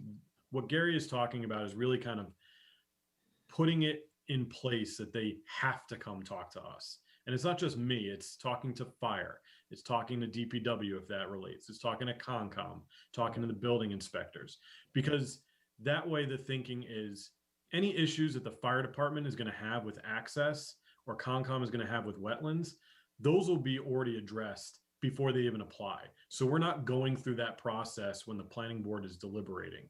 We're not waiting to hear from Chief Slammin about a certain type of access issue that he knows of. That's already been vetted beforehand. That's at least already been made clear beforehand, so they know how to address it. So I guess in short, yes, I will be, the point is to not speak for the board, but kind of pass along the history of how the board usually looks at certain things and what they look for in certain types of development, and really get an understanding from the developer as to what they're getting into, what they should be addressing, what's important, and what they might want to have a couple alternatives for discussion purposes, that type of thing. The chair, could you go ahead, Dave. Are we looking like an hour meeting initially? I mean, what would be the expectation for a developer? Yeah, half an hour to an hour. Okay. And we do this. Some developers actually do come before us voluntarily and do this. Right. And it's really helpful, but it's not required. And so you get the Deer Ridge Estates type of people who, to their credit, they had an approved plan from 2003. They thought it was going to sail through, but things change. And so having these types of meetings, even if you're doing the exact same development that got approved 10 years ago, you'll weed out some of the issues ahead of time before the submission. I like the idea. Thanks. Fran. Through the chair. Message is really probably directed to John. Are there other best practices that you've seen with other towns, other committees? I'm sure that we're not the only planning board that's kind of going through some of these challenges. Some of your colleagues, is there something else out there that we might be able to incorporate to the chairman's point to kind of help streamline and optimize? And maybe we're already doing it, right? So kudos if you are, but I just kind of didn't want to let that stone go unturned if there's something out there. So I've seen a different type of pre-meeting process in certain towns. It's a little bit more involved than what we would be proposing. I don't know if that's, basically getting a pre-approval before a submission is what it would be, and filling out separate forms. I don't know if that's necessary. I've reached out to the neighboring planners in, Upton, Westboro, Ashland, and the surrounding towns. I've heard back from a couple, but not many. And they're kind of doing the same thing as us. And I've also reached out to the MAPC Southwest Advisory Group that Hopkinton is part of as part of the regional planning agency. And they're kind of doing the same thing. I mean, we do the memo with the outline, and I think cleaning up the outline might help. But a lot of towns don't even do a memo. They kind of just give the planning board members the applications and they kind of suss through them themselves. I'm going to keep on finding out what other practices are around the state, but there's really not much, I should say, that we're not doing. I think we're in good shape in that way, but it's just getting the efficiency to a better point is really what we should be looking for. And to be completely honest, not a lot of towns have 9-member planning boards. A lot of towns have 5-member planning boards. So almost doubling the size of the board is going to increase the inefficiency just by being there. So That's my question, John. I was queued up to ask that question. And I think that should be a discussion item at some point for us, the size of the board. It would be interesting to know the history. I'm sorry. Yeah. It would be interesting to know the history on that because it's been 9 members since I've been here, I think. And maybe that's why we have such good planning, but I think it should be discussed, right, informally. And unfortunately, I think it's kind of like term limits for the Senate, right? It's like the only way we're going to do it is to vote for ourselves. Yeah, but Right. but you know, Dave, I think you raise a fair point, and it doesn't mean there's a lot of ways to, you know, if we as a board felt that you know, that it and again, you know, if we felt that it made sense to reduce the size of the board, there are ways we can do that without, you know, voting somebody off the island. Right. You know, at the end of the day, you know, all of us have terms. Those terms expire at some point. I think there is it does get a little messy, and you know, I again, I don't even know if that's the right thing, but you know. I've mentioned there are ways to manage it without, you know. Through the chair, I've mentioned this in the past before because I know that Southborough has 5 people, and I'm sure, you know, there's many other towns that are similar. Yeah. Through the chair. No, go ahead. So Gary, would it be possible for us to more strictly define what we should be talking about and should not be talking about? So for instance, I remember either the last meeting or the previous meeting, there was discussions about water supply to a particular, I forget the property, the one off of Main Street here, I think. And then it came to light that that is not something that we really needed to discuss. Yeah. Because, you know, the prerogative was the developers to say septic and well water and all that stuff. So I'm just curious if we have other opportunities where we can strictly say, you know what, that item actually should not be discussed, and, you know, not rudely cut off the discussion, but politely cut off the discussion to say that's really not our purview. And then, you know, I think we also sometimes I feel that we do go into areas which I would say belong to the Concom, who probably already given their okay and all that. So I'm just curious, also within the outline, relooking at things that we really should not be debating too much on because it's either not our purview or somebody else has actually given the okay to that. Yeah, I think you make a great point, and I take some of the responsibility for that as chair, and part of that is me being still relatively new to this process. But you know, I think that's where, again, you'll start to see, you've maybe started to see us push more on the decision criteria as really defining how we should be evaluating these projects. And, you know, in the same way that the zoning advisory committee with solar is, you know, looking at public health, safety and welfare as their kind of test for, you know, what they could be doing.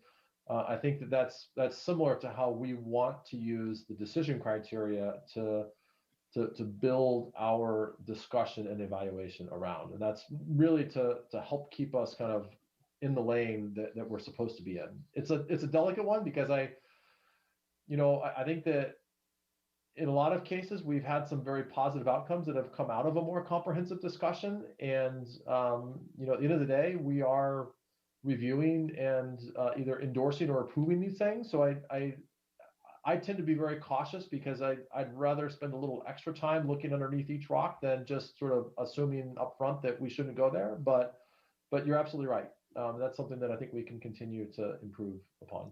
Through the chair. Yeah, go ahead, Dave. So I know we're starting to talk about some other options, but if we're looking to vote on the required pre-meeting, I'd like to make a motion on that. Are we looking to vote on that tonight? You know what? Go ahead, Mariel. I don't know that we really need a vote as much as we need to just agree that, and I don't think that there's any point of disagreement. This is an option that's always open to people. Are you talking about requiring applicants to do this? So, because I don't know that we can necessarily do that. So my preference would be to, again, if I can get one other volunteer to do this with me and John, to go back and review all of the submission requirements and submission process, come up with a very specific list of recommendations, and then bring that back to the planning board. That's my preference here. I don't, and I guess what I don't want to do is just sort of think that having a pre-meeting is going to solve all of our efficiency problems. And to Muriel's point, we can make process requirements, but I think we want to be very thoughtful about them. And I think that we want to probably be a little bit more comprehensive than just that, which is really only one piece of it. Through the chair. Yes, Mary. Yes, Mary. Hi, just some general comments. One is that I definitely think this is needed. It's probably just something that's needed every couple of years, just, and I think that improvements have been made by Muriel, by Gary, as they've gone through their chairmanships. I think that in particular, if we can minimize the number of times an application is brought forward to us, that will minimize, and I think, I'm speaking to the choir here, but minimize the regurgitation of so much detail that we forget between meetings. It can't be down to just one meeting, because sometimes the applicant needs to go off and think about something or resubmit some plans. But if we can reduce it to 2 or 3 times, that would be ideal. Yeah. I also wanted to say that Zach did a little bit of work on this, collecting and reviewing various rules and regs. John, I think this was even before your time, or maybe right at the beginning of your time. So that was maybe a year and a half ago or so. And there were various reasons we didn't take it farther, but I would be very happy to share that with you, any notes I have, and I can go through everything. And there's some good reasons that we left it where it was at that time, but it doesn't mean that there can't be some good changes made. Thanks, Mary. So, and again, in the interest of time, I'm gonna. Oh, yes, Muriel. All right, I will volunteer. I candidly don't remember what you were asking somebody to volunteer to walk through and review precisely. So I'm looking for a volunteer to meet with John and I to put together a more comprehensive list of recommended changes to our application process and hearing process. So that's what I thought in general. I am happy to do that, or happy not to do that, but I am offering myself as tribute if other people don't want to do it. Thank you, Muriel. Are there any other people interested in this? So Mr. Chair, just to clarify, is what Mary was saying, it's really the rules and regs of the planning board that we're looking at. That's kind of the comprehensive application process type thing. So it would be updating those. Gary, can I just make one more comment? Yes, Dave. So you understood where the point I was making. I wasn't suggesting that the pre-meeting was the silver bullet and going to fix everything. What I was suggesting is that low-hanging fruit, that we could vote on that tonight and institute that quickly, versus these other things may take some time, multiple meetings to discuss. So that's just where I was coming from. Got it. That's fair. I apologize if I misrepresented it. Yeah, I think that's fair. How do you guys feel about it? Do you want to take a vote on this? My personal opinion is that it won't take all that long for Gary and the subcommittee to do a fairly comprehensive review. That should be part of that. Okay. So are there any other volunteer, and I do want to keep it small in part just because I want to avoid having too many people and then having to post minutes and other things. But are there any other volunteers besides Muriel? And Muriel, not that I'm trying to find someone else instead of you, but just want to make sure that there aren't other people that have a specific interest in it. Yeah, I wouldn't mind taking a look. The only thing I don't know, I don't have the information, is some of the technical requirements that John purviewed prior to our meetings. So I don't have those sources.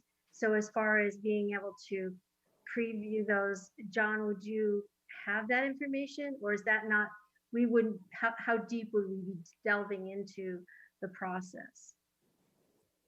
I think it would be a comprehensive review of the rules and regulations, which I can certainly share. Okay. Yeah, I'd be interested in taking a look at those. If anything, I'll learn them a little bit better and be a little bit more informed. So yeah, I wouldn't mind doing that. Okay. Thank you, Deb. Muriel, do you want to stay involved as well? We can probably get away with 3.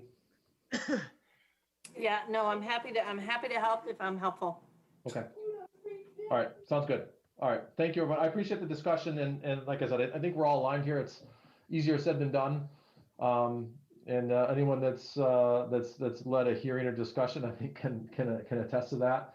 My hope is by making a smaller working group out of this, we can also move pretty quickly and come back to the board with some specific concrete recommendations.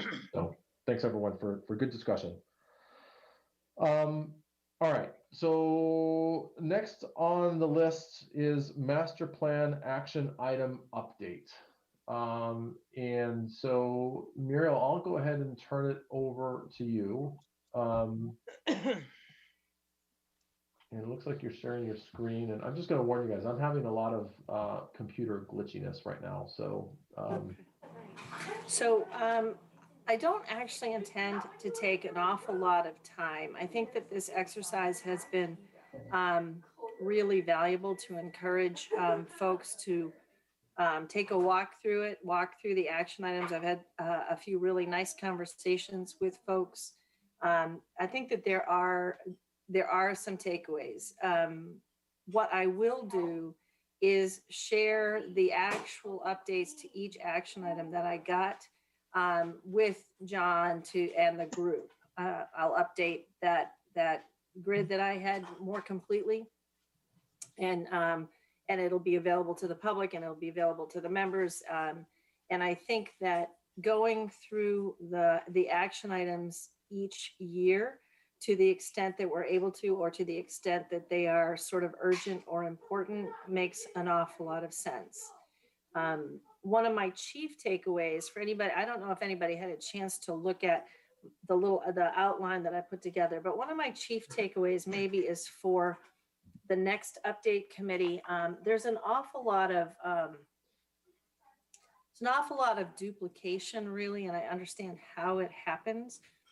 But I think that part of what keeps us from updating this document is that there are so many action items with so many owners. And if we could encourage future committees to really target an implementation plan that identified thematic areas and maybe some sub bullets and all of the affiliated owners of it, it might help facilitate more concrete action. The first section I have is land planning, and there are land uses, and then there are, and here I go, NCOs, and I don't even remember what that is. Natural, cultural, and open spaces. So part of the discussion that we had tonight, that Finn had with the growth, as his update with the growth study committee and work that he's going to be doing with John, marries very neatly with a lot of the action items that are within the master plan. So those are the first bullets. Some of evaluating land for preservation and acquisition, green printing, and using the GIS resources for planning.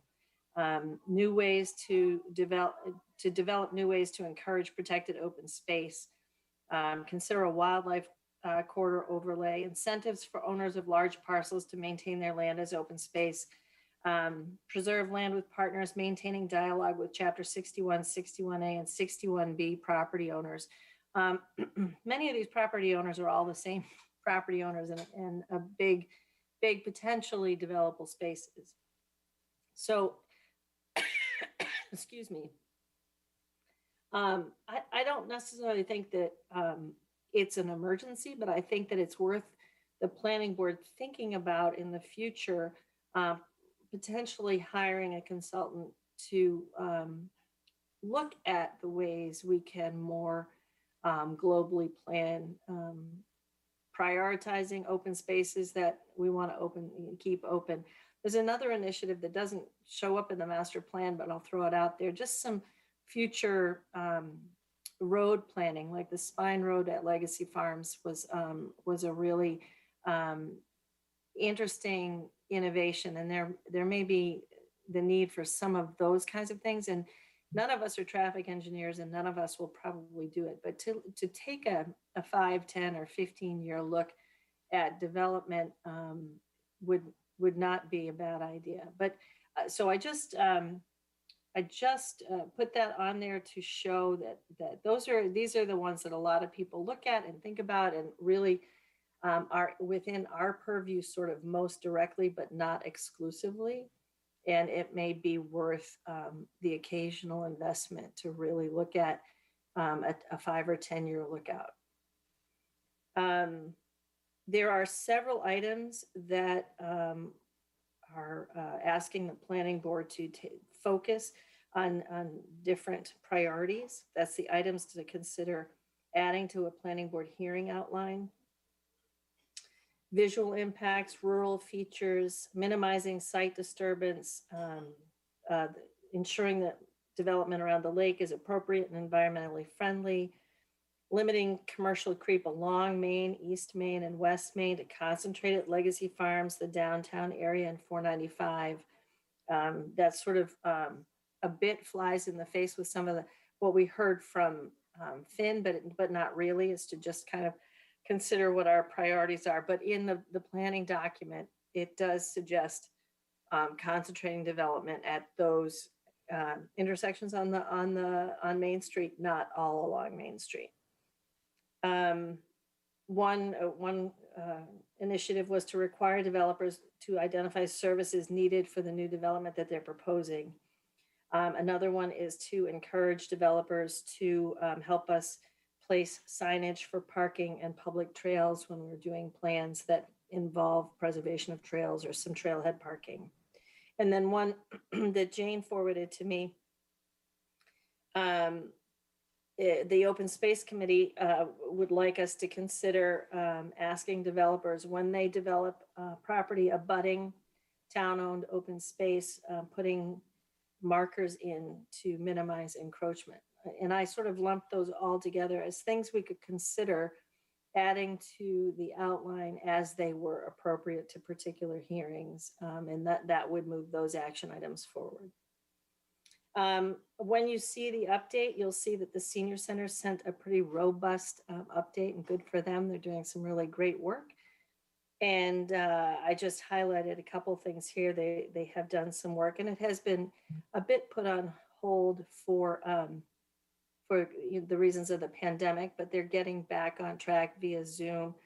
They've done some really nifty partnering with the library in particular on their initiatives for dementia champion training and also caregiver support groups. And I just wanted to take a minute to give them a shout out, because it was interesting to me to hear, and we don't hear that much about the Council on Aging and the Senior Center and the work that they do.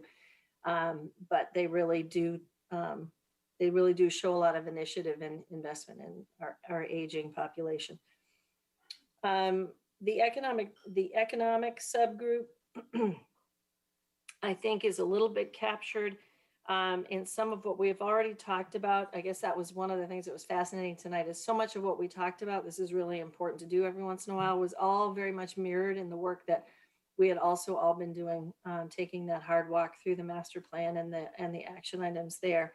There's an awful lot of cohesion in the desires of all those groups to in the work that they're doing. So there is a couple action items that deal with directing commercial growth to concentrate at legacy farms, the downtown, and the 495 and South Street Exchange. Working with the property owners at Elmwood Park, managing commercial zoning that to also respect the rural nature, and to look at zoning out 10 or 20 years. And I think that that would take, looking at zoning 10 or 20 years out, I think also would probably take a consultant to help us with as well, but it would potentially an economic development officer that really sort of dug in and was great at their job might also be able to help us out with that professionally. The one aspect that was in there that I wanted to highlight, civic engagement and visioning, and I think that it's been a while since we've done that, and I think that we all become comfortable for all the right reasons with what we think we know about what people want to see in Hopkinton, but it is always a good idea to make sure we ask every once in a while and really structure a format where people can provide feedback. I don't necessarily see an appetite for a big 200-person weekend Zoom right now, but soon we'll be able to think about potentially having a really intentional visioning exercise to make sure that we're on track with some of the things that we're proposing and changes we're making and ideas we're Muriel, thinking. maybe we could do an online survey like we did with sidewalks. We could do that about other things too. We could, yeah, we could. It's so challenging, or can be challenging and politically charged, to do a survey, because if the survey results don't come out the way that people wanted or expected them, then there's an opportunity to challenge the construct of the survey and so forth. So I think if we do that, Dave, we just need to be thoughtful about having some objective criteria or investment, and again, potentially some professional help to make sure that we're really asking people for their input and not sort of leading the witness, as it were. Kind of thing. Understood. I'd like to just throw out things to think about. Yeah, no, I totally agree. I totally agree. I was the chair of the master plan committee one iteration ago, and we did a survey. That's why I know it can be politically charged and difficult. But we did a survey, and we actually stood at the polls on it. It was in a presidential election year. I donated all my kids' candy. Remember, I have 6 children, so I had a lot of candy for the table. Everybody stopped by. And people were very invested. We got hundreds and hundreds of responses, and people took time. They had, they sat all around the middle school, and they took time to fill it out and provide feedback that we didn't even ask for, right? We got an awful lot of unsolicited input, which was really kind of wonderful. People have a lot of investment in this town. So I definitely enthusiastically support that. But I think, buy-in starts with sort of inviting the communication. And very often you have to be a little bit assertive about reaching out for it. I put trails on here. I think that one of the things that we talked about, trails, walkability. So that master plan effort, all those many years ago, one of the unsolicited pieces of information that we got is information we all think we know right now, and we probably do, that a lot of people really want bikeability and walkability and the trails infrastructure. People are enthusiastic about that for a lot of reasons. So I didn't particularly have an update, but I left it here as sort of a priority thematic area. And I know that Jane and Dave, I think that we probably should every once in a while get updates from the members on the planning board that are working on the trails, because I think it's a huge investment and it's a place of interest for the public. And it is a little bit hard to keep in front of the public so everybody knows what's going on. And I just think that it would be of interest, certainly would be for me on the planning board, but I think for the public at large to focus on that. So one of the things I sort of highlighted possible planning board priorities were all those action items that sort of center around understanding where our large parcels are, who owns them, and what might happen with them. The bike, pedestrian connectivity, and revisiting our sidewalk plan, making sure we publicize the results of the survey we did.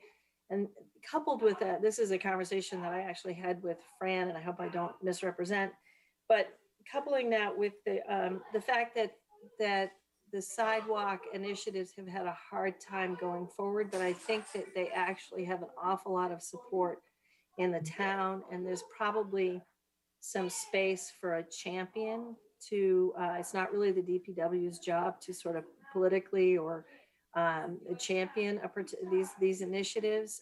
They can do what they can do, but it has to be frustrating for them to bring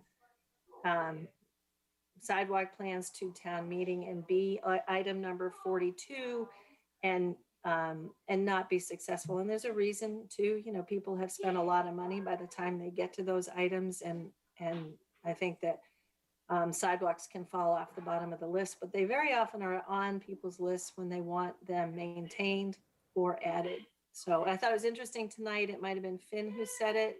I'm not sure. The roadways that connect, that people use at commuting times, that go through neighborhoods and so forth. I think that that's an interesting thing to think about as far as prioritizing. Was that you, Jay? Yeah. Yeah, thank you. I thought that was important, right? So sidewalks are public safety and community connections and all those things, but the safety feature is kind of key. Paper streets kind of came to the top of my head, and I know that Mary has put that on the Zach's plate, but I think that understanding where they are, the implications of them, and how they, it's very hard to plan, I think, as a planning board around paper streets that most of us don't know that are there until some savvy developer or family member brings them forward and we're introduced to them. So I don't know if there's a strategy around paper streets that is equitable and sort of raises the issue so that we understand it better and we have a better process about it. Say it again. That might be an issue too, is we don't want to publicize the paper streets. Yeah. Well, I guess knowledge is power, but right, I get you. Yeah, I think affordability, I think that is that there's several items that have to do with affordability by the state's definition, and also sort of by our hometown desire to make it more possible, for example, for first-time homeowners to come in to town. We are not under the pressure of the 10% for quite some time.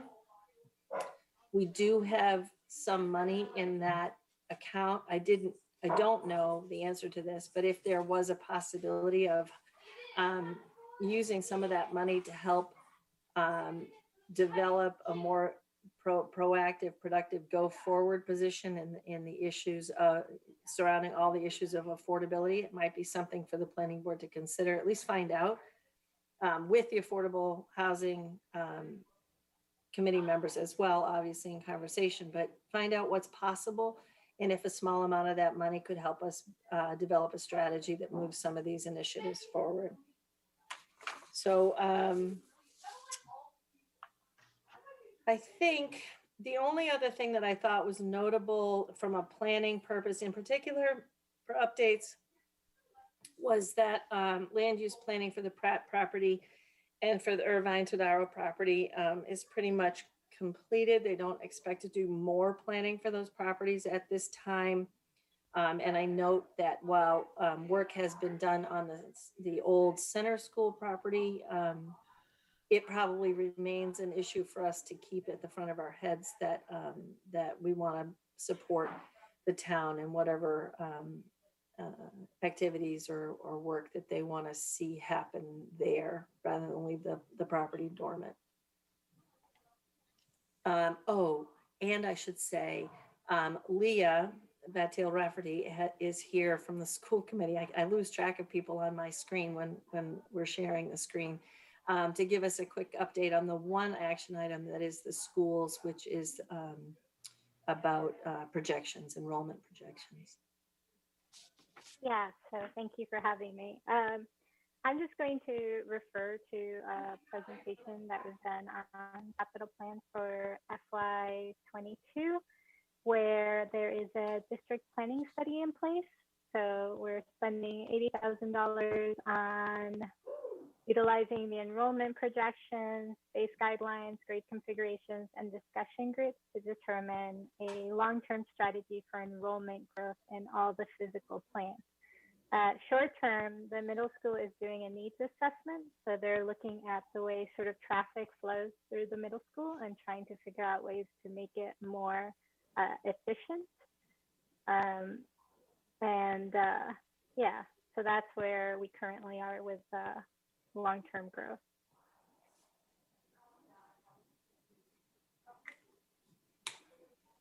Thanks so much, Leah. So I am happy to answer any questions. I know that people have engaged with this material, which I so appreciate. They've engaged in conversation with me, which I so appreciate. And I think that I will, finish updating the document that I created, and then hopefully we can have sort of one-off conversations with some preparation on some of the clumps of action items and see how the planning board feels about ways to sort of tackle them proactively in the long term.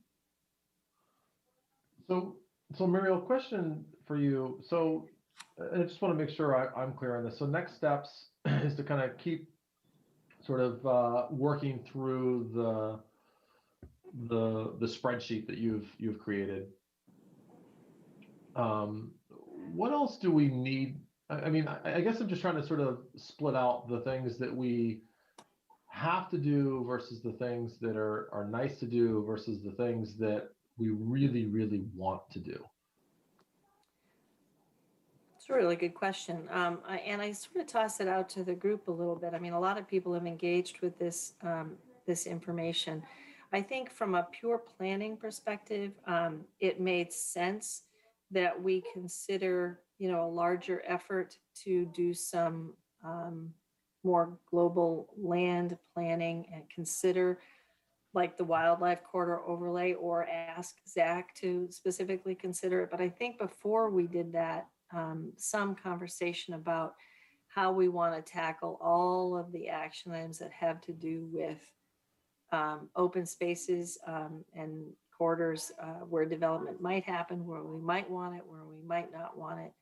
And there's an awful lot of action items that center around understanding large parcels, monitoring large parcels, staying in touch with owners of large parcels, and supporting the select board and other committees in purchasing parcels for protected open space. So I think that it makes sense to me that we have a strategy, and we don't have it at every meeting, but we certainly have a strategy that we're pursuing, and we update at least, semi-annually or annually. Okay. And I will just comment on the open space piece. So we are due for an update to our open space plan. And John can provide more details on that, but I think one, not only based on the level of interest among this group, I think the interest in the community and the importance that open space plays. I think that's a worthy priority, but also, as John has reminded me, there's a requirement to update that open space plan. Sure. I think that falls on our watch. So, John, anything else? We could talk a little bit more about this, but did I just want to make sure I represented that appropriately?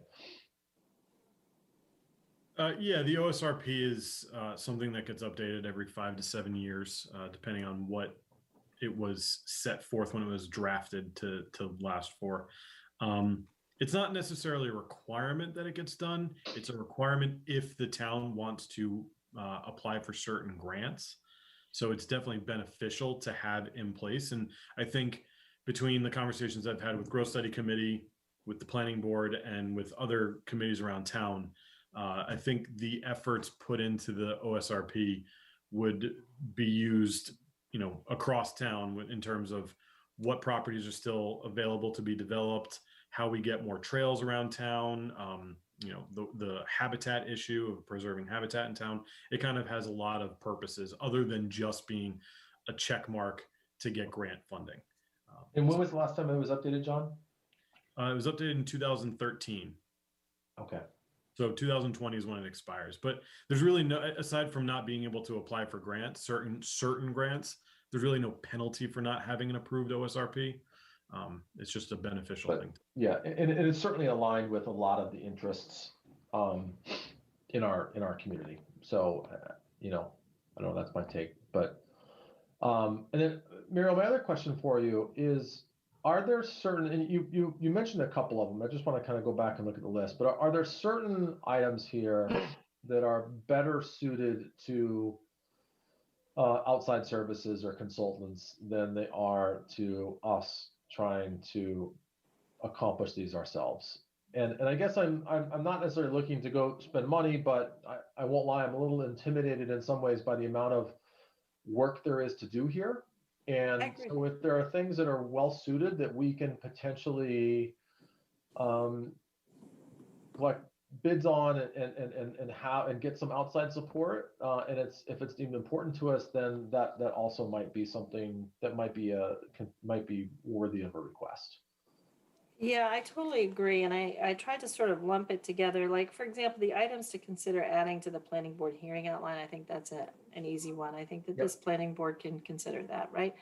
But if we're talking about sort of that bigger effort and the open space plan rewrite, I don't know if they hire a consultant when they do it or if they just do it, but that would be an opportunity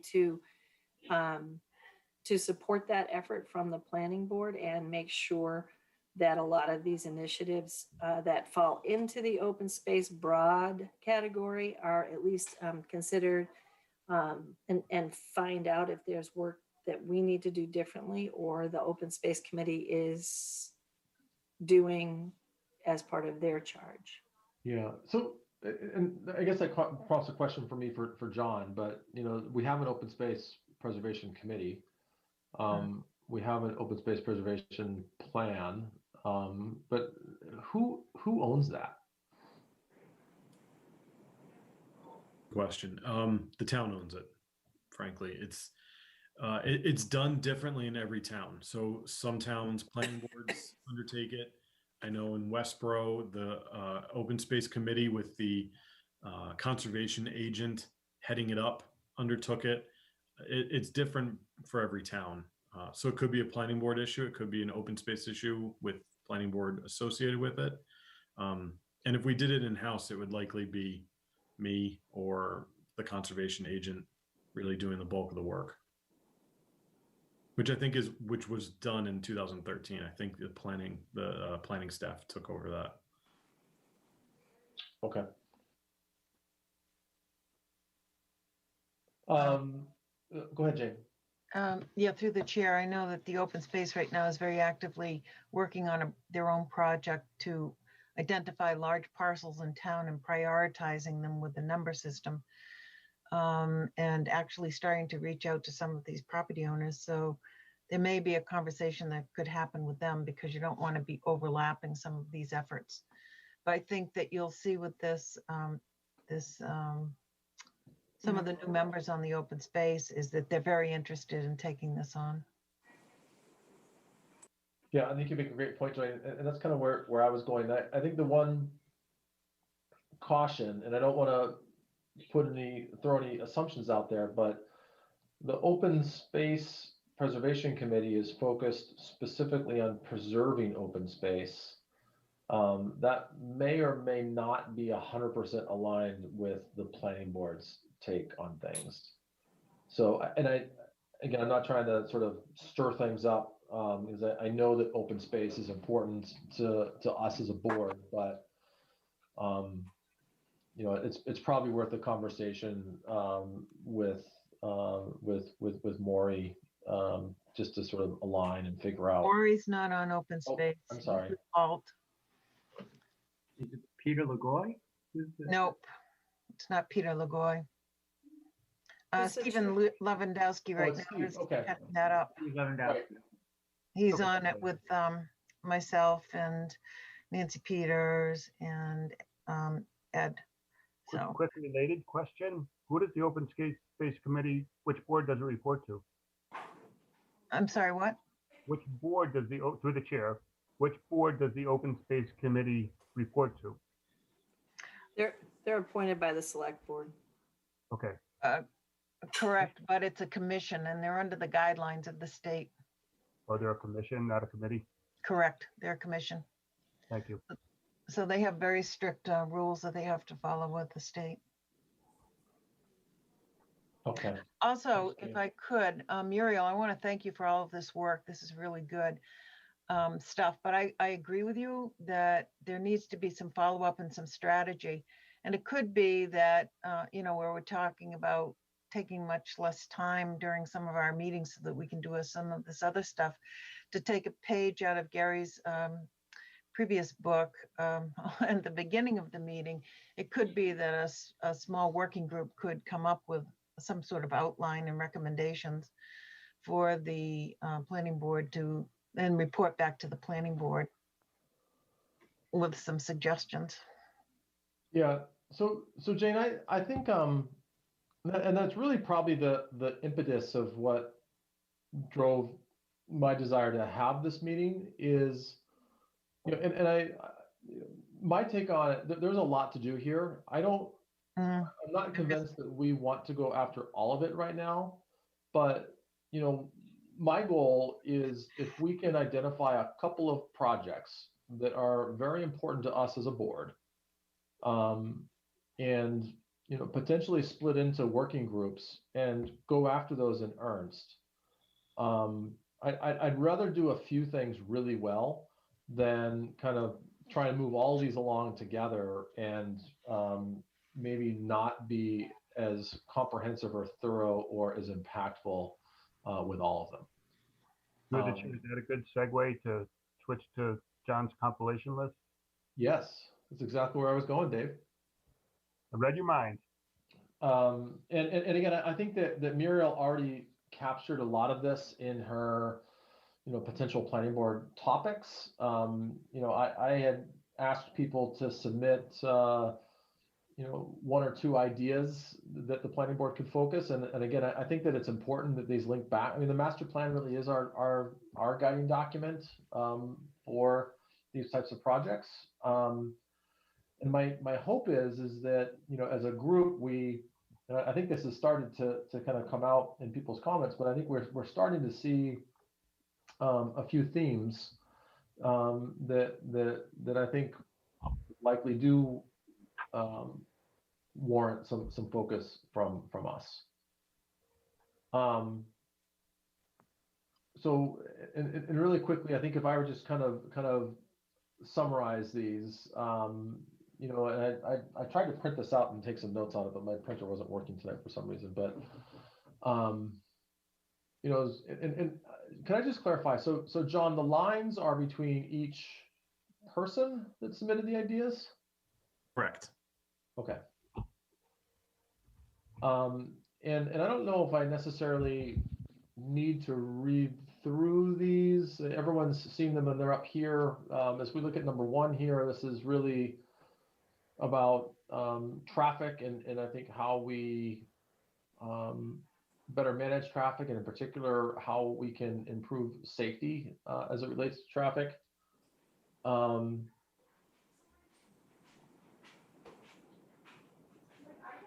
Number two, and I guess I don't entirely understand the sub question, the sub, to provide further study on earthbound substrate aggregates that might provide insight for potential locations for commercial solar farms.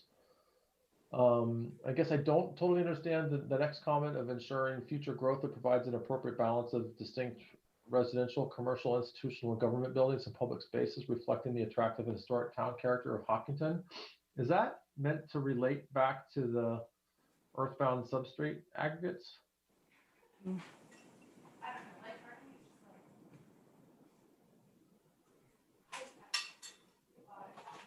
Oh, It's number 3 that it relates to, right? I believe these were Deb's suggestions. Yeah, I'm not sure. I'm trying to remember what I was numbering here. Yeah, so 2 might have been independent of anything, but the earthbound, we had talked about at one point talking about, well, what kind of aggregates, if densely wooded forests don't, appeal to us, or we don't want to destroy the balance of nature, then what would? And so we had talked about, well, should there be a study that determines that, and how does that fit into what we've planned so far, or what we thought of as a district for solar farms and where they should be located. So that was just sort of independent of that. okay. Thanks, Deb. And then the third one here is around linking pathways and nodes, outdoor social areas, wooded sidewalks that will help keep us aligned with our goals. I think this is a common one among many of us, is this idea of, whatever we call it, whether it be trails and pedestrian connectivity, or, how do we kind of increase connectivity between all of these outdoor spaces that we as a community have prioritized. I guess if I could just sort of contribute a few little thoughts about that. Mm-hmm. One of the things that I don't think that we've thoroughly explored yet is that the communities like who are sort of in certain locales, sort of like, I'm thinking about the seniors in particular, who have these nice little communities next to the senior center, but then they don't have those nodes or meeting places where there's benches sort of in the middle of that development or area. And it would be really lovely if somehow we could do similar arrangements like everybody has talked about, with both soft pathways and hard pathways connecting those nodes. So I don't think it's a unique idea, but what I had thought of, what I kind of thought was that we haven't really gone to the extent of studying how those nodes can interconnect with what open space pathways we were talking about that would link the entire community. So it's kind of taking another step and looking at how socially we're grouped. Got it. Yeah. Okay. And Deb, do you want to talk to number 4 there too? And probably better for you to explain it than me. So in doing some of my in doing some research on health, safety, and welfare, and the definition of it, sort of just in my interest in what's going on in ZAC, I found some really incredible addendums in Oregon that really talked about graphically and in a very concrete way that might help people understand how the regulations are created. And so if you're going to the zoning regulations, you can flip back to a page. Well, what does a dead end street mean? What does a turnaround street mean? And what are those radiuses? And so this might even help the fire chief, in his Swift platform, and, to have these graphic images compiled, like A through Z, that people could flip through, and they would be coordinated with the regulation itself. So, and I can share that page with people when that becomes a topic that we'd like to talk about, or if it's something that people want to pursue. Okay, thanks, Deb, and I appreciate all the thought you've put into this as well. I think it might make more sense maybe if people are willing to, and I don't know who's our next here on the list. Those are mine. Okay, Mary, are you comfortable kind of just hitting on the highlights of them for us? Sure, the highlights. The first priority, I think, is open space, including the connectivity between open space. So, so we've talked a lot about it in relation to the master plan. So I don't think I need to go into it in detail, but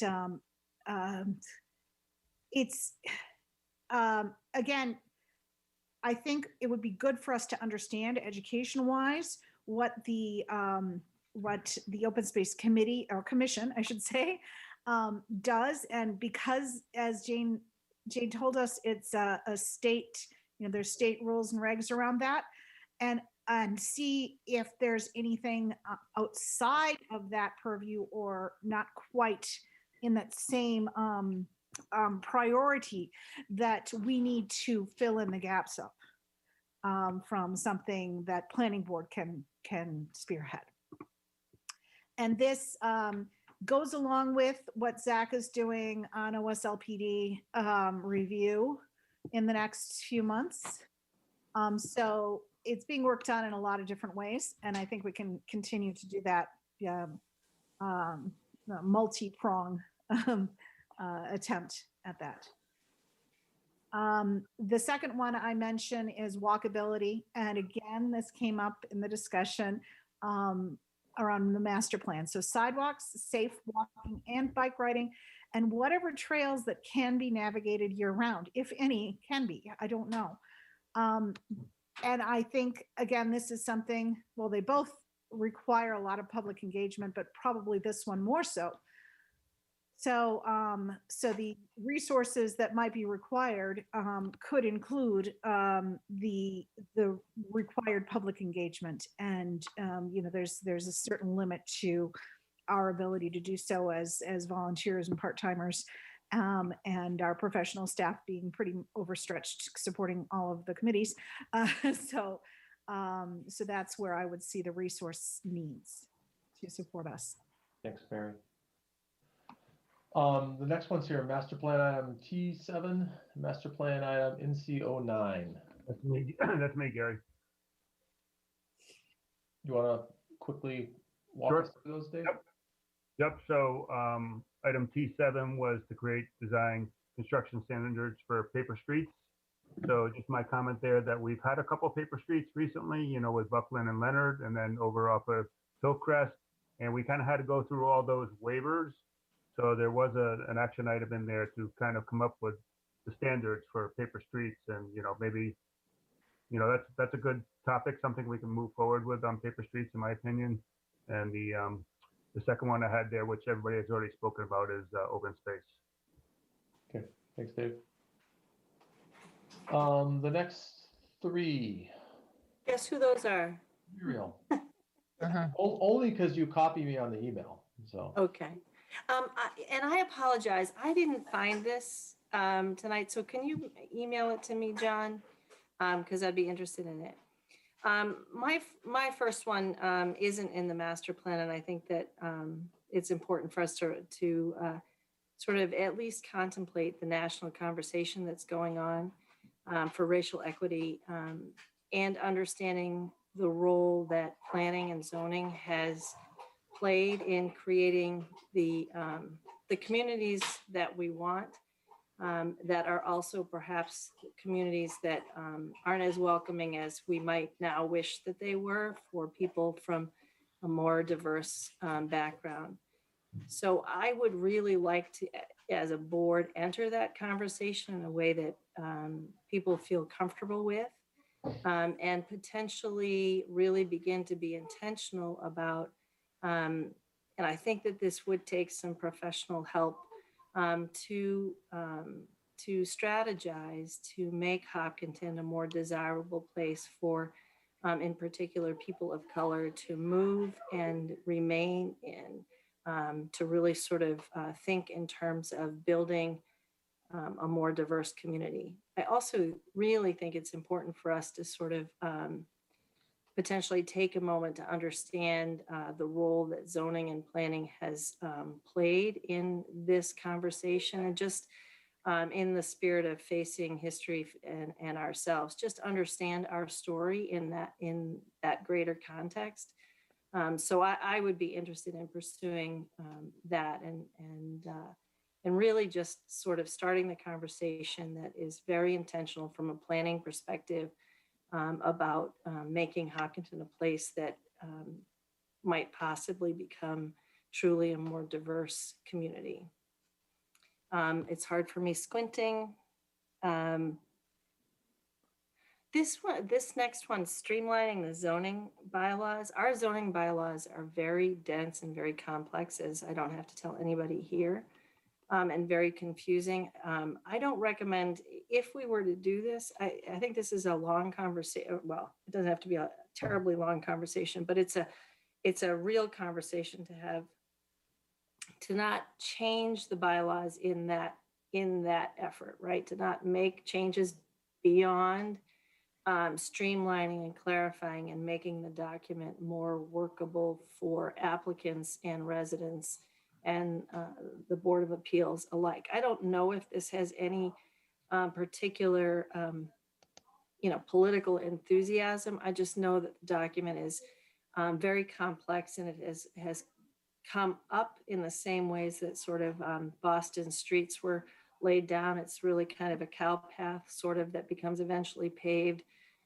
sort of document. So it gets formed in bits and pieces, and there isn't necessarily a real strategy to the document anymore. And I think that it might serve us well to at least consider an effort that that rewrites it to capture what we mean it to capture.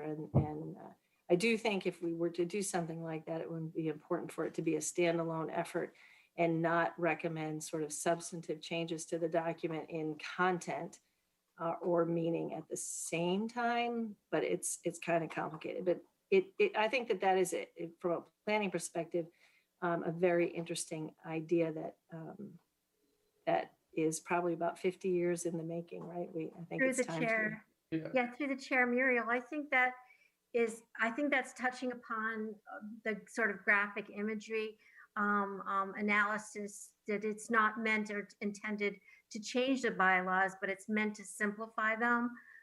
So I'd like to tag number 2 and the graphic addendum kind of together, because I think there are different ways of, sort of outlining and describing things that again could go along with re-outlining or reformulating the zoning the format of the zoning bylaws.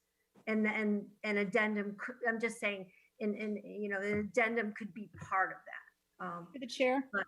Very briefly, Gary, sorry, I don't want to go off, but I just want to say that this is a pet project of mine, and it's been on the work plan for Zach for about 1.5 years, and I just didn't think anybody else cared about it but me. Mary, I'm not gonna lie, I've been watching your facial expressions throughout this dialogue, and it's been really entertaining to watch the full gamut of different reactions that you've showed there. So Okay, well, so I just want to say that I think that we can take this offline and work on it as part of Zach, and perhaps, bring in some of the enthusiasm from you guys as well. Yeah. Okay. So yeah. Thanks, Mary. Mhm. All right, Marilyn, your third one is the affordable housing. I think we're going to find out that our flexible housing bylaw and our affordable housing task force and our initiative to save money, or our initiative to have developers in lieu of, develop houses and so forth. I think we're going to learn that it's not working. I think we know it's not working as we hoped it would work. And I want, there is, this is there's no pressure on this one. I think we can take some time, but I do think that people, it's not just about meeting or beating the 10% threshold. I think sometimes affordability for most people captures much more than, yes, we want to meet the state's threshold and have affordable housing to make it possible for people of different economic stratas to be able to be here. But different economic stratas sort of suggests that whole weave of folks. And I don't think that pot of affordable housing money is going to be efficiently and effectively used unless we get some professional help. I think that that developers will find it very challenging to actually find a property and develop it. And if they can't do it successfully, I was kind of hoping that we would learn from a few developers how we might do it as a town. I really think that this is, it's certainly, I think a lot of people support the notion of true affordable housing and then sort of a more sort of opportunity and a strata of affordability in town, like for first-time homeowners. But I really do think it's going to take people who are professionals in the field to help us figure out a way to have a process for Hopkinton that really works. And part and parcel of that is, and I know that this is tracked, and I know that people are, our paid staff and our volunteers do the best job that they can with it or whatever, but there's, to the extent that it's possible, I would also like to contemplate a formalized structure so we maintain, potentially maintain a waiting list so that we don't lose affordable units when they come onto the market, so that we retain the affordable stock that we have in town. And so I just think that there's improvements that I can't even articulate because I don't know what they are. But it would be nice to have, especially with the pressure being off of us in terms of the big state guideline. I think we have some time to work with the Affordable Housing Task Force and hopefully a professional to come up with a strategy that really works. And Mariel, to some degree, you could make the point that now is the time to do it because we're not under the threat of dropping below 10%, which allows us to be more thoughtful and intentional about addressing the genuine reason that these acts exist. So, through the chair, one of the notable things that is hard to find in Hopkinton is cluster housing. I think more and more we're seeing it because it's building efficiency as well. So I mean, it's, in some ways it has a negative connotation, but it's also can be very beautiful and community involving, which is to Muriel's first point, is creating communities within the larger community that fosters racial equity, and it fosters unique homes and places for people to live. And so and then that sort of bounces back to where we identifying these open spaces, these larger tracts of land where we can start to plan these things, other than these big mansions, how can we start to, sort of integrate some of those beautiful things that we've seen happen in other communities where people get enough space to live, but they're living, on a block, on a street that is maybe a little bit smaller than we're used to, but, also creates sort of a nurturing environment for kids to play on a dead end, for for other interactions that people might have in a closer environment. Not that it might be something we'd want to explore in a COVID time, but I mean, that has some negative aspects of it. But I think looking at it in a planning way and promoting it somehow, maybe in our regs, Mary, I'm not sure. Well, to some degree, that's in part what our open space developments do. And also that's legacy farms. That's exactly, you described legacy farms. Yep. Yep. And, Yep. and effectively, we allow for denser housing in a given zone. We do that in exchange for a larger preservation of open space. But I tend to agree. I've, Mary and I have talked about this. I think there's some opportunity for us to reevaluate our open space subdivision bylaws to further encourage that kind of development. And as much as I think people might initially, I think there's some misunderstandings about it because at the end of the day, it doesn't necessarily allow for more homes. It just allows them to be clustered and built in a way that I think can foster some of those community components you speak to, and still also preserve these large tracts of land that we've deemed to be very important. Yeah, sounds great. Okay, I'm going to keep moving just because I do want to make sure that we stop at 10 o'clock. And these next two are mine. Mr. Chair, can I just jump in one thing? Wanted to address Muriel's comments. The town through the SWAP, the Southwest Advisory something, whatever it stands for MAPC, is exploring a regional housing, it's an RHSO. I can't remember what the SO stands for, but it would be something that's already in place in the state. It would be a group of towns in the southwest portion of the MAPC region working together with a essentially private consultant to manage affordable housing in all of those towns, whether it's monitoring the affordable housing units, encouraging advertising and that type of stuff, and just overall overseeing the affordable housing components of all of those towns. And the scope could be broader than that, depending on the town and how much they contribute to the fund. But just wanted to bring that up, that is already being explored by the town. Great. Thanks, John. So these next two are mine. We've already talked about them at length, but open space, something that's been very precious to many of us, and there's a need, I think, to update that plan.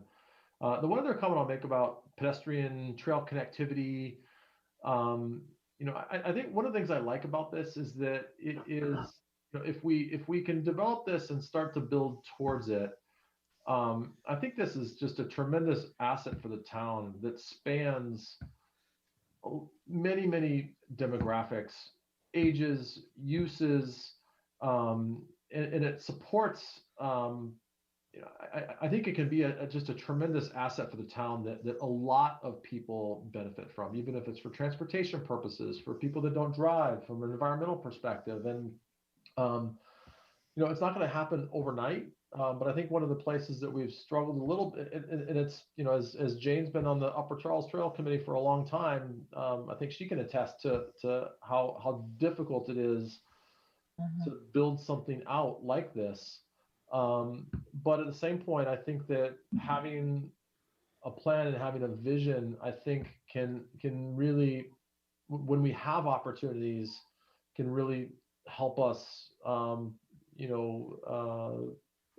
execute that strategy. And whether it be when parcels come up for sale, when things are being developed or proposed, whether it be sidewalk connectivity, there's so many opportunities, I think, in which a more comprehensive pedestrian trail connectivity, bicycle, whatever we want to call it,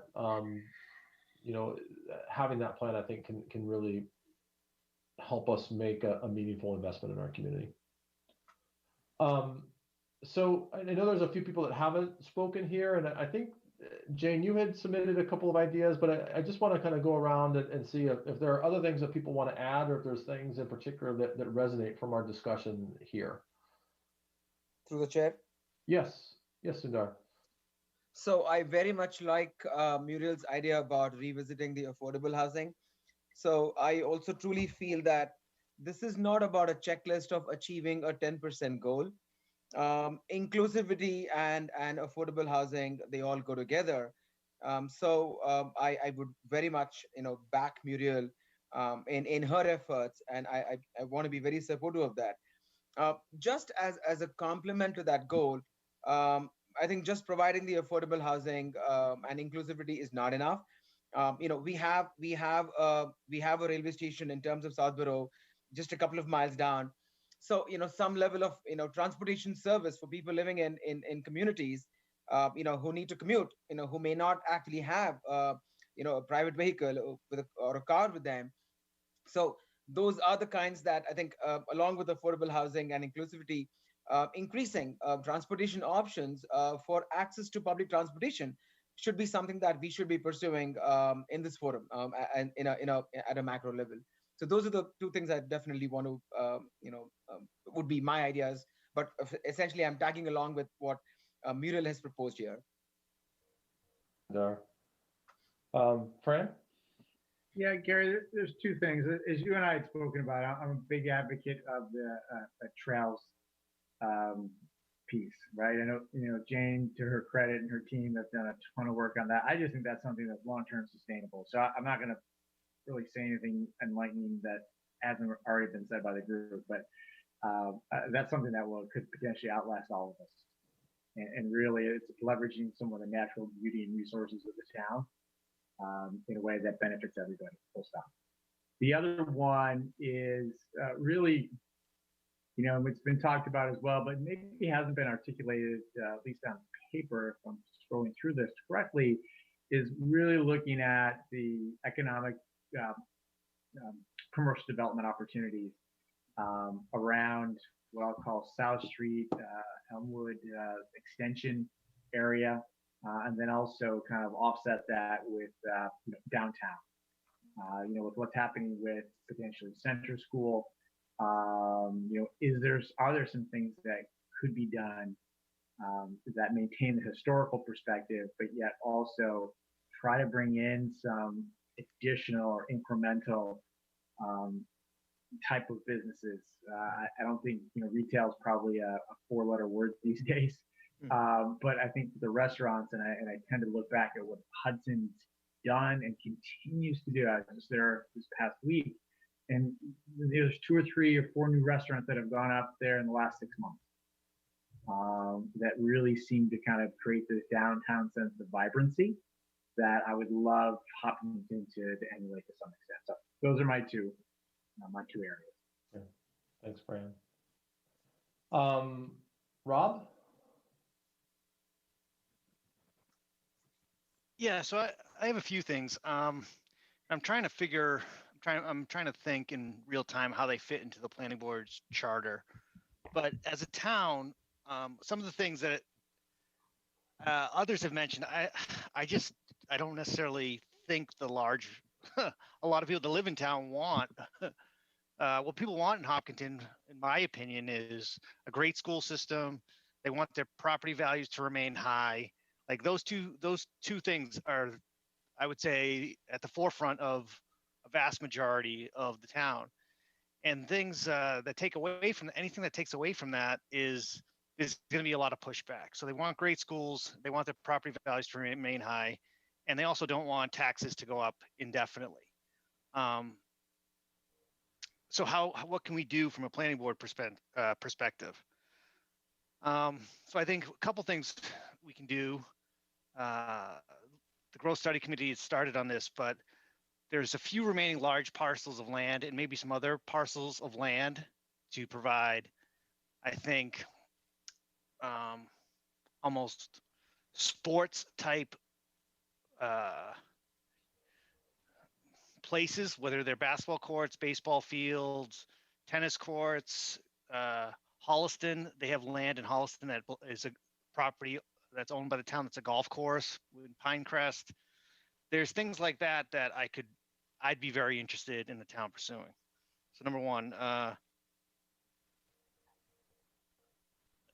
Number two, love the trails. I think the trails are important, but I don't think necessarily having development. So that's number two. Number three, having developments with open space is great, but not at the sacrifice of being a bad development. Like there's some developments that you look at or at least I think as a board we look at and go, that's not really a great development, even though it's an open space development. So what can we do as a board to eliminate those, even though they're open space developments, they're they're not really what I would call a great development. There might be shared, long shared driveways, tough from a fire safety perspective, have some drawbacks in terms of the open space being fragmented, not providing a lot of trail access. So yes, it qualifies as open space development, but it's not really great. And so there's the other part of that. If builders are building open space developments and making the lots smaller, are they sacrificing the property values of these future homes, which in turn affects everybody's property value in town? It goes back to my point number one. Everybody wants to maintain their property value. So the bigger the homes that get built, it increases everybody's property values. So from a planning board point of view, kind of maintaining and maximizing people's property values, maintaining the level of the schools, and not getting taxes to go up indefinitely are the three things. And I'm trying to articulate the best way I can on how the planning board can do that, but it's not easy. But I think that's what the town wants us to do. Okay, thanks, Rob. Jane, I think you're last. Who? Last but not least. I'm sorry, I didn't hear you. Oh, I didn't know if you had any additional. I think there's a lot of guidance that the planning board can provide, a lot of the other committees and boards and commissions out there with our long-term planning and overall master plan. If you send that out to the various, like right now, we recently started a Trails Coordination and Management Committee, and they're struggling with a lot of the things that were brought up today. So tonight's meeting. So as we continue to develop what it is that we think we want to send out, I think it would be very helpful to the committees to take that guidance and work with it. So I would just urge us to continue to discuss these things and then let our fellow citizens help us, with the footwork, the actual soldiering through some of these big projects.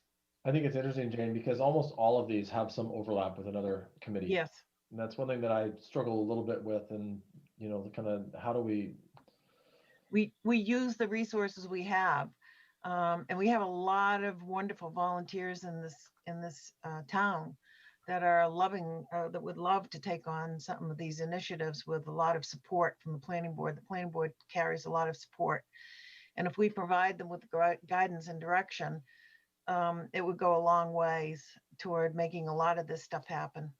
Yeah. Okay.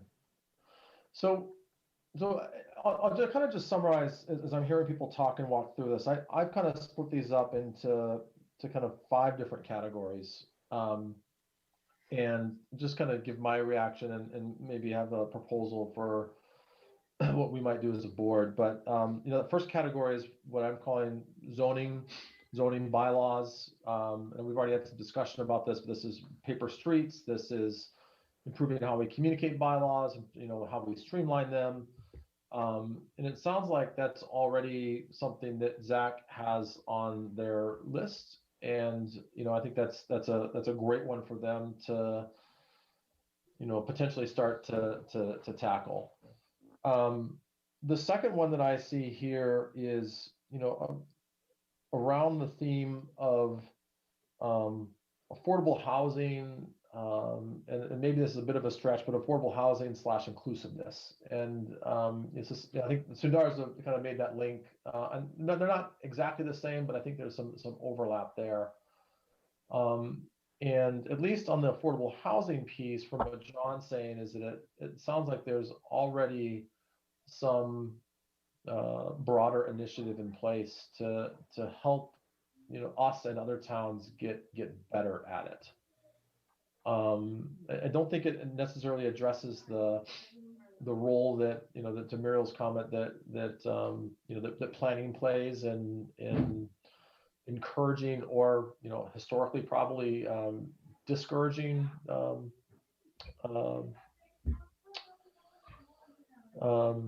more diverse communities, but I think there's some common threads there. The third one that I have here is economic. Fran mentioned about economic development or areas of focus.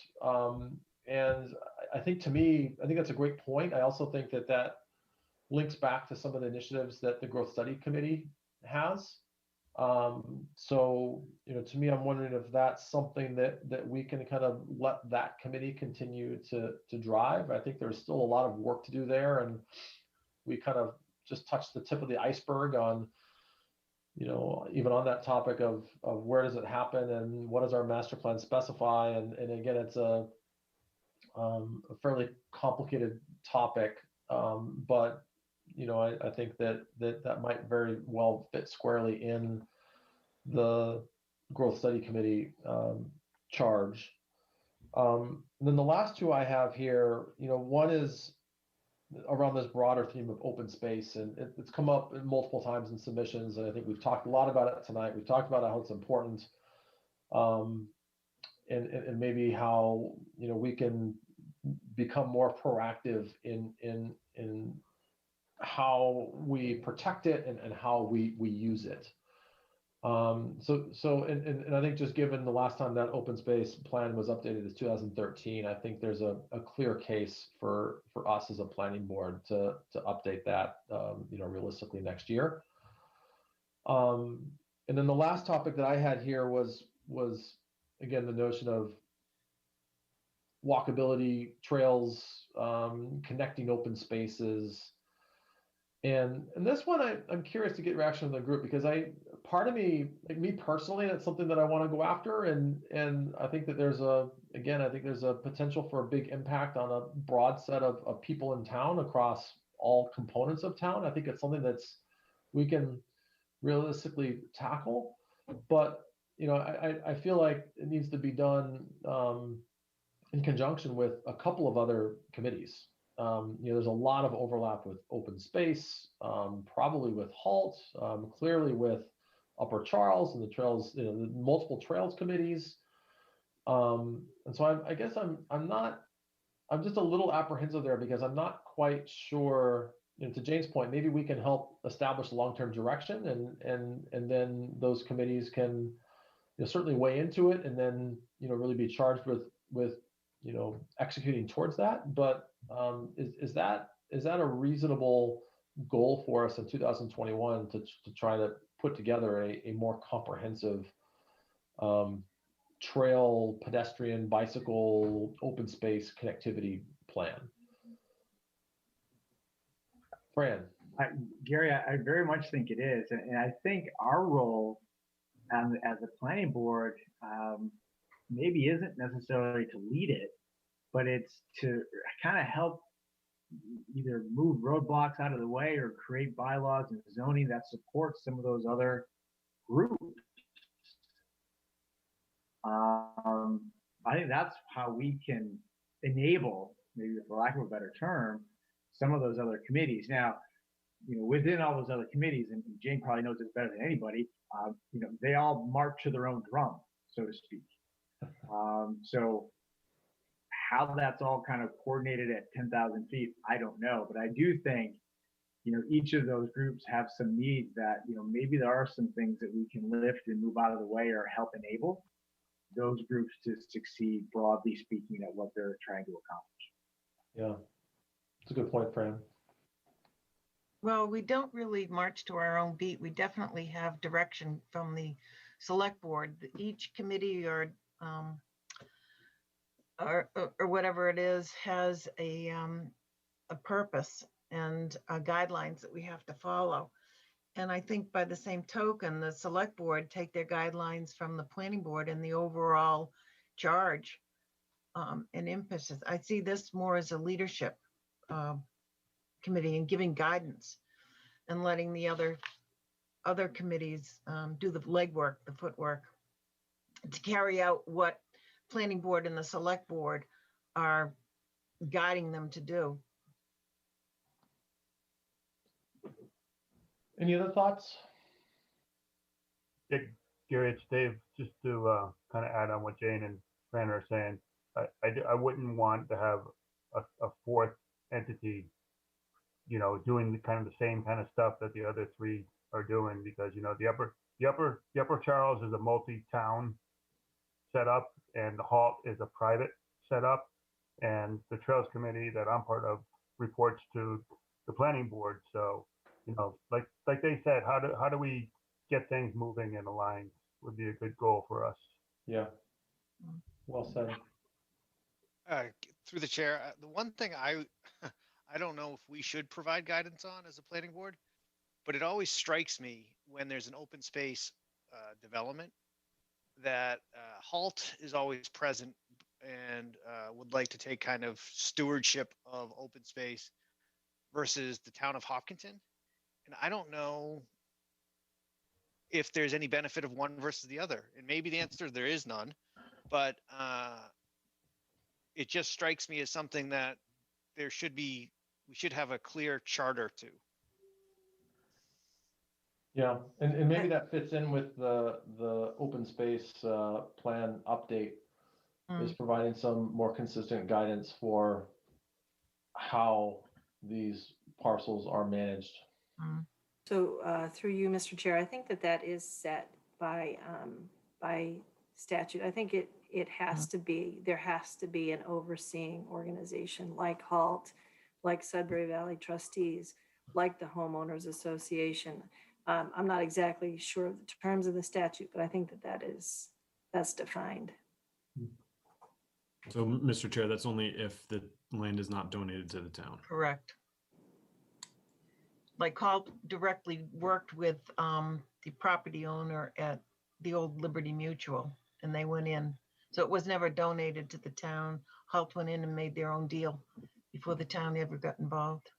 Well, Liberty Mutual was a solar development. Yep. For the OSLPD, it's mandated in the bylaw. It has to be owned by the town, or it could be owned by an HOA, but then the conservation restriction has to be overseen by somebody else with a town enforceable agreement. John, I'm glad you're here. Yeah, it gets complicated. So, They're all Mr. Chair, one final thing, if I could ask the board, and you and I had talked about this, so I just want to remind you and bring it up. The budget for the town meeting is coming up, and planning board has a recurring $15,000 fee bank, whatever you want to call it, to be used for professional services, consultant work, that type of thing. Elaine has asked for anything from the planning board if that would be expanded. If you want a different project, if you have a certain amount in mind. So basically what I'm getting at is if we intend on doing an open space plan, or if we intend on doing a connectivity plan or any other type of plan, is there an amount of money that the board thinks they would like to request as part of the budget for town meeting? Because now is the time. I don't think we have much more time to do this. So if we don't really request it now, it's not going to get in this year's budget. Yeah. Do it for next year. Yeah. So I should just say, hang on one sec, Dave. I mean, my hope is that if we had alignment here, and I realized that, I think, like I said, I'm hoping that of those 5, 3 of those can kind of be taken on through other pathways, and that would leave 2 projects for us, one being. Can I just make a point, Gary? Sure. And I'm not being oppositional, but I think John highlighted that there's a regional approach to a piece of that affordable housing puzzle. I think we have work to do in town on our own in that equation. Most of it is not accommodated, I don't think, in that initiative that John was highlighting, but I don't know that much about it. I'd say that's accurate, but I'd also want to point out that we do have an affordable housing trust that should be responsible for a lot of the affordable housing production and management. So while it can fall on the planning board, it could also fall on a different organization within town. Yeah. So unless they can use their money for that, which maybe they can, by the way, in my mind, right? I don't set the law. In my mind, it would be the right use for some of the money is to figure out a process and a plan to utilize the funds and to pursue their objectives more efficiently or effectively. But I just wanted to make sure that we were clear that I'm glad to hear that there is a regional approach to trying to maintain affordable housing stock in the region. I think that it is long past due and really probably the way to do it. But there is other work to be done on the town's level in terms of affordable housing. Thanks, Meryl. And I appreciate you bringing that up. And I my intent was not to kind of push it aside. I mean, the reality is that we could take on 3 projects if we want to. I say that, and I'm trying to be careful about not trying to do everything here, but it's really, I think this is going to be up to us as a board as to what we want to tackle. All of these are going to take some additional work beyond our standard hearing process. So, if as a group we feel strongly that maybe there's, that maybe either open space or trail connectivity, that one of those isn't as much of a priority as affordable housing, or if we decide that all 3 of those are worth us, pursuing next year. Gary, I'm open to that. if I could say, I'd like to make a motion that we put forward a plan that requires a professional consultant to look at our allowable spaces in coordination with perhaps a think tank of sorts, where people in town get together from these different resources and create sort of a knowledge bank that can be compiled into a report that could really kind of give us a better understanding of these spaces that are allowed. So my motion would be to put together a resource conference of sorts, a charrette that is driven by professionals that will take the information and consolidate it into some sort of a mapping system, drawings from HALT, from open space committees, from all the resources that are really excited about this project, the Trails Committee, and see what we come up with. And I'm not sure what that dollar amount would be, but that would be my motion. So, sorry, I don't entirely follow that. So I guess before, I guess number one, I'm not sure that we are quite ready for a motion. I know we're up on time here, but I guess what I'd like to do from a process is, again, we've kind of got 3 different things here. And I'd like to see if we have alignment on where we want to focus next year. And once we have alignment on where we want to focus, then I think there's hopefully some relatively quick discussion around what our request for funding might be.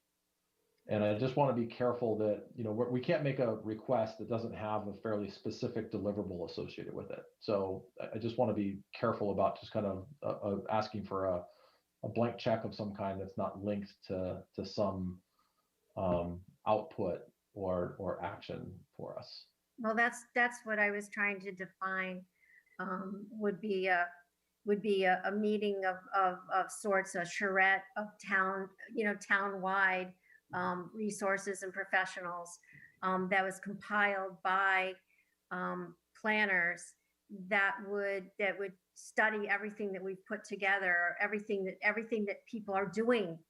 Because I think part of the problem is it's sort of a little bit schizophrenic, because we have HALT, who is a great resource. We have the Trails Committee, which is thinking their own thoughts of beautiful things that are happening.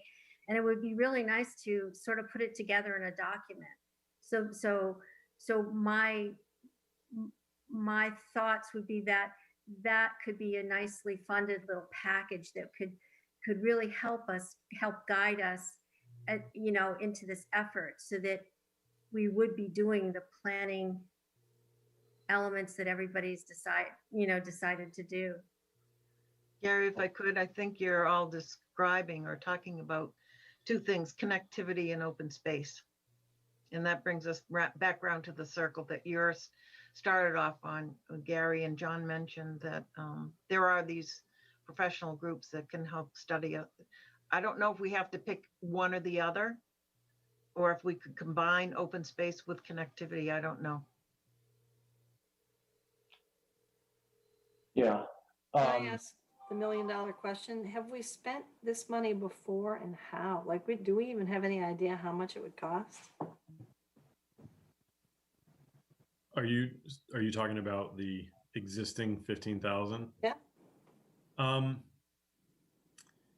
I don't know if it's been spent in the past, specifically from that type of account, but I know that the examples I've been given have been the Pratt Farm, which has had money spent on it. I don't know if it was from this 15,000 because there's a Pratt Farm committee and there's its own funding from that source.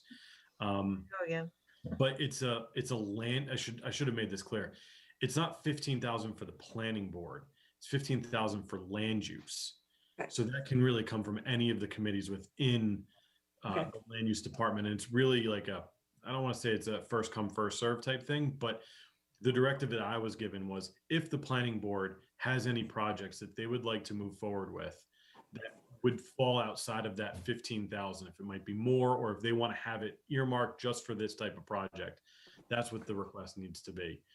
Because you can't guarantee that 15,000 is going to be there later in the year if the board wants it, if another board may have already claimed it.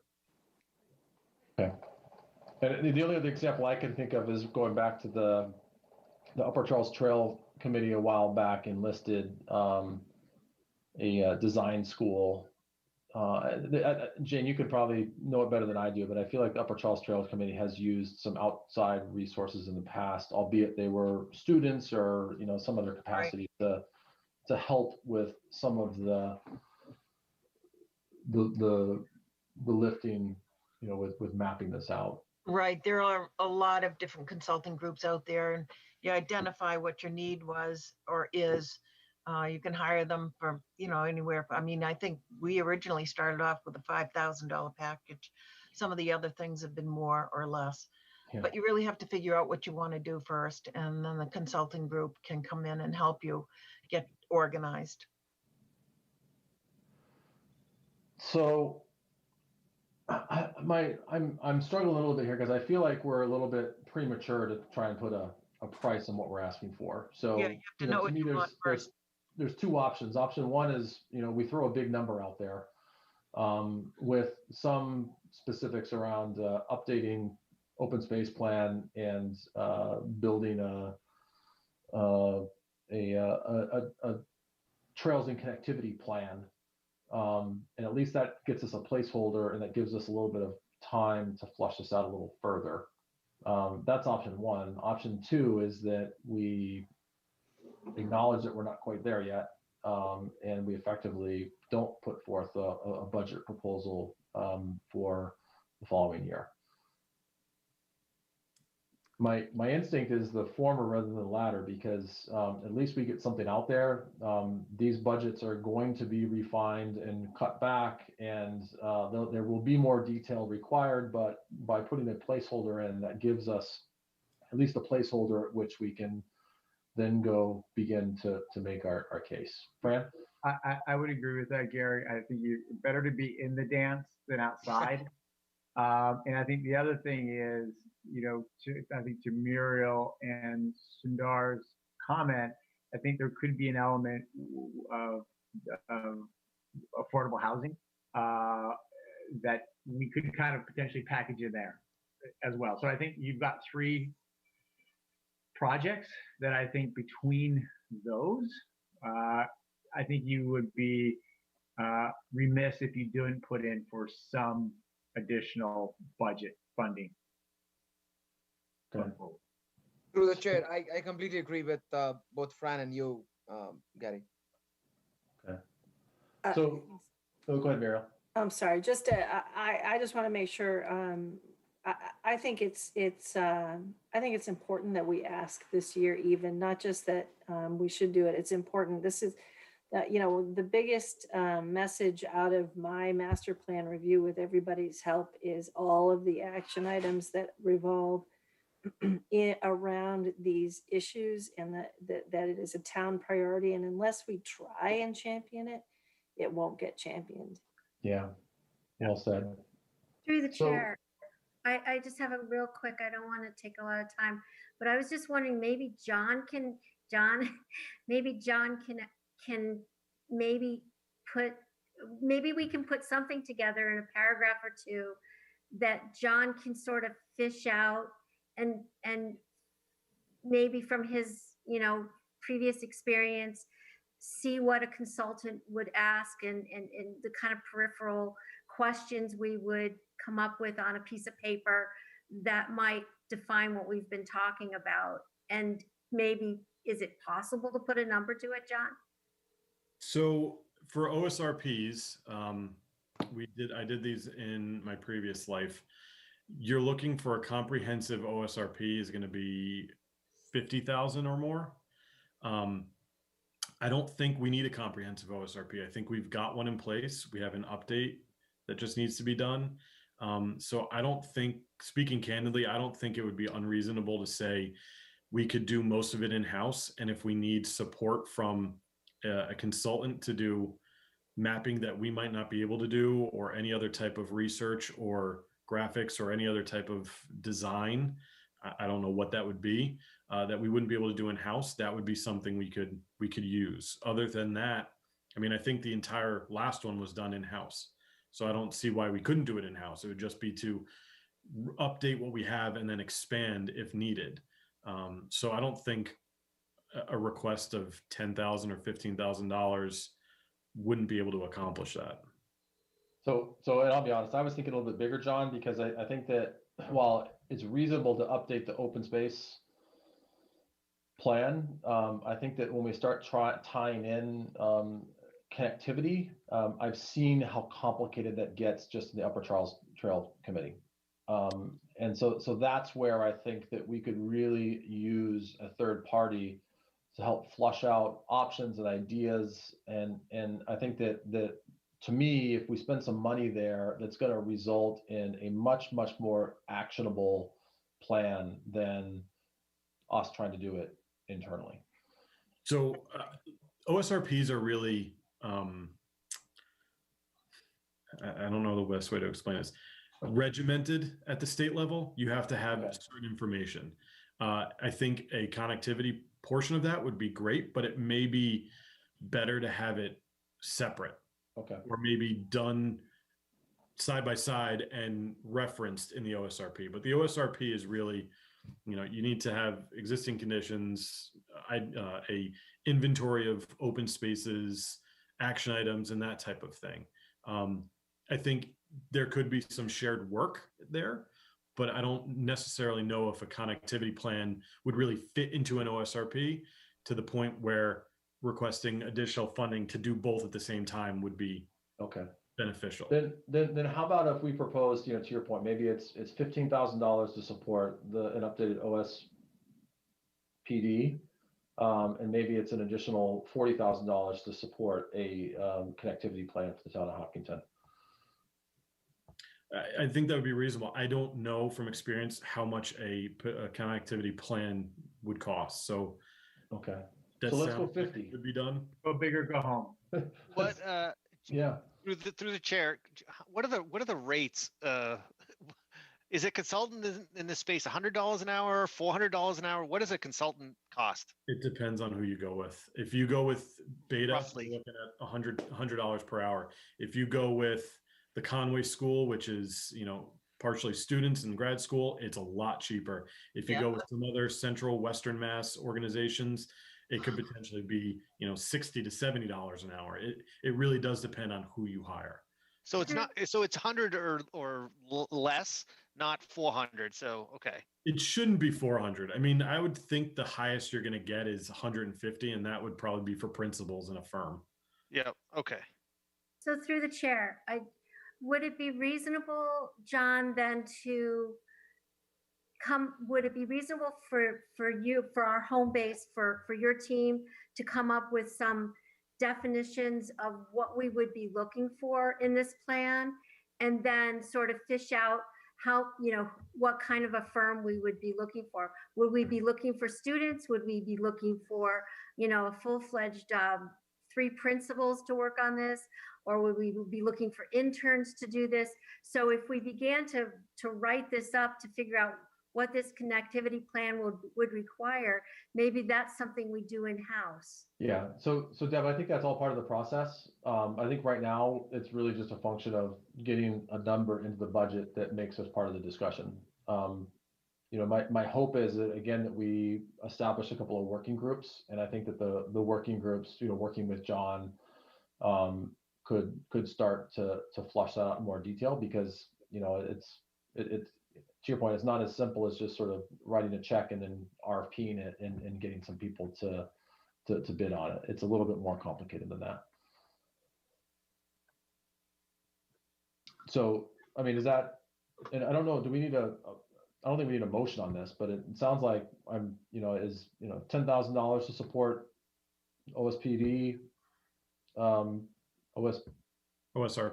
OSRP, thank you, sorry. OSRP, and then another $50,000 towards connectivity planning. Is that seem reasonable to folks? Yes. Yeah. Okay. Let's go with it. And again, it's a placeholder. Having been through these things before, we might go price this out and it ends up being substantially more, and that might potentially push it off. There might be some ways to utilize other places like the Conway School that we can, that we can still get some output at a much lower cost. And I just want to go back, going back to Meryl's point about affordable housing, and I don't think we totally answered that question. Is that something that we also, as a group, want to establish as a priority for next year? Well, I think to Muriel's point, that she said that it's not something that's immediately it's not immediate need. We fulfilled the state requirements.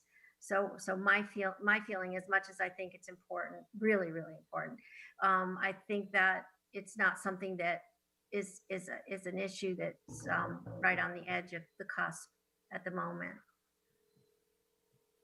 Through the chair, we can also do some advanced work on that. Yeah. Yes, with our workload, our volunteer time and so on. And then if we find that we need consulting work, we can go for. Yeah, that's kind of what I was thinking, Mary. I think that and that's where I'm looking. I think just by us establishing it as a priority for 2021, it gives us the ability to push it a little bit more and engage with those other committees and other groups and do a little bit of legwork and research. Yeah. So that's, and I think what I'm hearing is I think there's some good advocacy in this group. I think that it ties to a lot of current issues that we're facing, and even going back to Rob's point about property values and property values going up. Well, that's good for people that live here. There are some there's always two sides of the coin. It's not always good for people who live here too. Yep. I mean, I think it's important to remember that it sounds good and it's attractive on a lot of levels for a lot of us, right? But it's the sword has two sharp edges, as you were just about to say, right? Some people can't stay here too. It's not just good when you want can't to move sell. in. Yeah, it's good when you want to sell your house when your kids graduate from the great school system. Anyway, it's also the right thing to do. So I think for us as a group, it's also the right thing to do. Yeah. Okay. So before we move on from this, I just also want to point out that there is a designated amount from the CPA funding every year that has to go towards affordable housing that can be used for studies and consultants. Oh, that's right. Yeah. So that might be something that's Good worth. point. I appreciate that, John. Thank you. John, approximately through the chair, how much is allocated for that purpose? Do you have any idea? A percentage or an amount? Percentage. I want to say 25% or 20%. I don't remember the exact percentages. There's recreation, affordable housing, historic preservation, something else, and then a general fund. But a certain portion, a certain percentage really is designated toward affordable housing. And if it's not used, it's just carried over. Yeah. And that very well might be a a relatively straight, I mean, it's still a long process, but that might be a pathway to get some additional funding Yeah. after we collectively do some legwork on this. So, okay. So of course, this went longer than I expected to. I think some really good discussion. Just want to summarize what I'm hearing is I'm hearing for us as a planning board, really focusing on 3 primary areas for next year, being the RP. Sorry. Connectivity and affordable housing.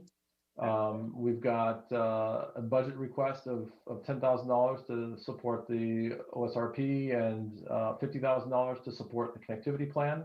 And I fully expect we'll get some questions and pushback on that. So I think there's going to be some work for us to flush out exactly what we're requesting and what we're looking to get for it.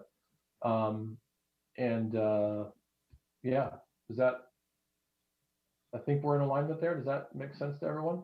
Yep. I appreciate the opportunity to have this conversation too on all of these topics. Yeah, I'm not gonna lie. I'd rather be talking about this stuff than hearing it. Through the chair, it may be worthwhile to get a vote on the 10,000 and 50,000. Okay, I'll entertain a motion to. Just before we do this, I don't mean to make this any longer, but I think 50,000 is an awful lot to start out with. I just don't, I'm not sure it'd be palatable to people. 35, 40? John, is that really a number that I don't know. I've never done a pedestrian connectivity trails plan, so I don't know. You know, Deb, I would say just 2 thoughts on it. Number one, I'm always amazed at how much we spend to get estimates for improvements to, like, school roofs and buildings, and, how much it costs us to get an estimate for the HVAC system. Secondly, I think part of the complexity here that you already alluded to is that there's a lot of information to look at. Part of this is public input. There's multiple committees, and all those discussions take time and cost money. So I personally, I don't, and again, I'd always rather come in high and have that trimmed down than have us try to be really frugal and responsible here when we don't have more information and not be able to move forward because what we want to do is going to end up costing a lot more than it. Okay, all right, I got you. I second the motion that Muriel just made. Okay. And I'm guessing no further discussion, so we'll take a vote. Rob? Rob Benson, yes. Muriel? Muriel Kramer, yes. Jane? Jane Moran, yes. Dave? Dave Paul, yes. Mary? Mary Larson Marlowe, yes. Deb? Deb Feinberg, yes. Sundar? Sundar Subramanian, yes. Fran? Fran DeYoung, yes. And Gary Trendle is a yes. Okay. All right, I will, I think we have nothing else to discuss. I'll move to adjourn. Thank you, Muriel. Second. And with no further discussion, we'll vote. Rob? Rob Benson, yes. Muriel? Muriel Kramer, yes. Jane? Jane Moran, yes. Dave? Dave Paul, yes. Mary? Mary Larson Marlowe, yes. Deb? Deb Feinberg, yes. Sundar? Sundar Subramanian, yes. Fran? Fran DeYoung, yes. And Gary Trendle is a yes. Thank you all. Really great discussion. Appreciate everyone's passion on it. For people like me that like list of threes, this is really, really helpful. I think even as we go out and talk to the public, to say that we've got 3 priorities or planning priorities for ourselves in 2021. So I feel good. I hope you feel good. And we'll see you next Monday. Thank you, Gary. Bye. Bye. Night, everyone. Good night. All right.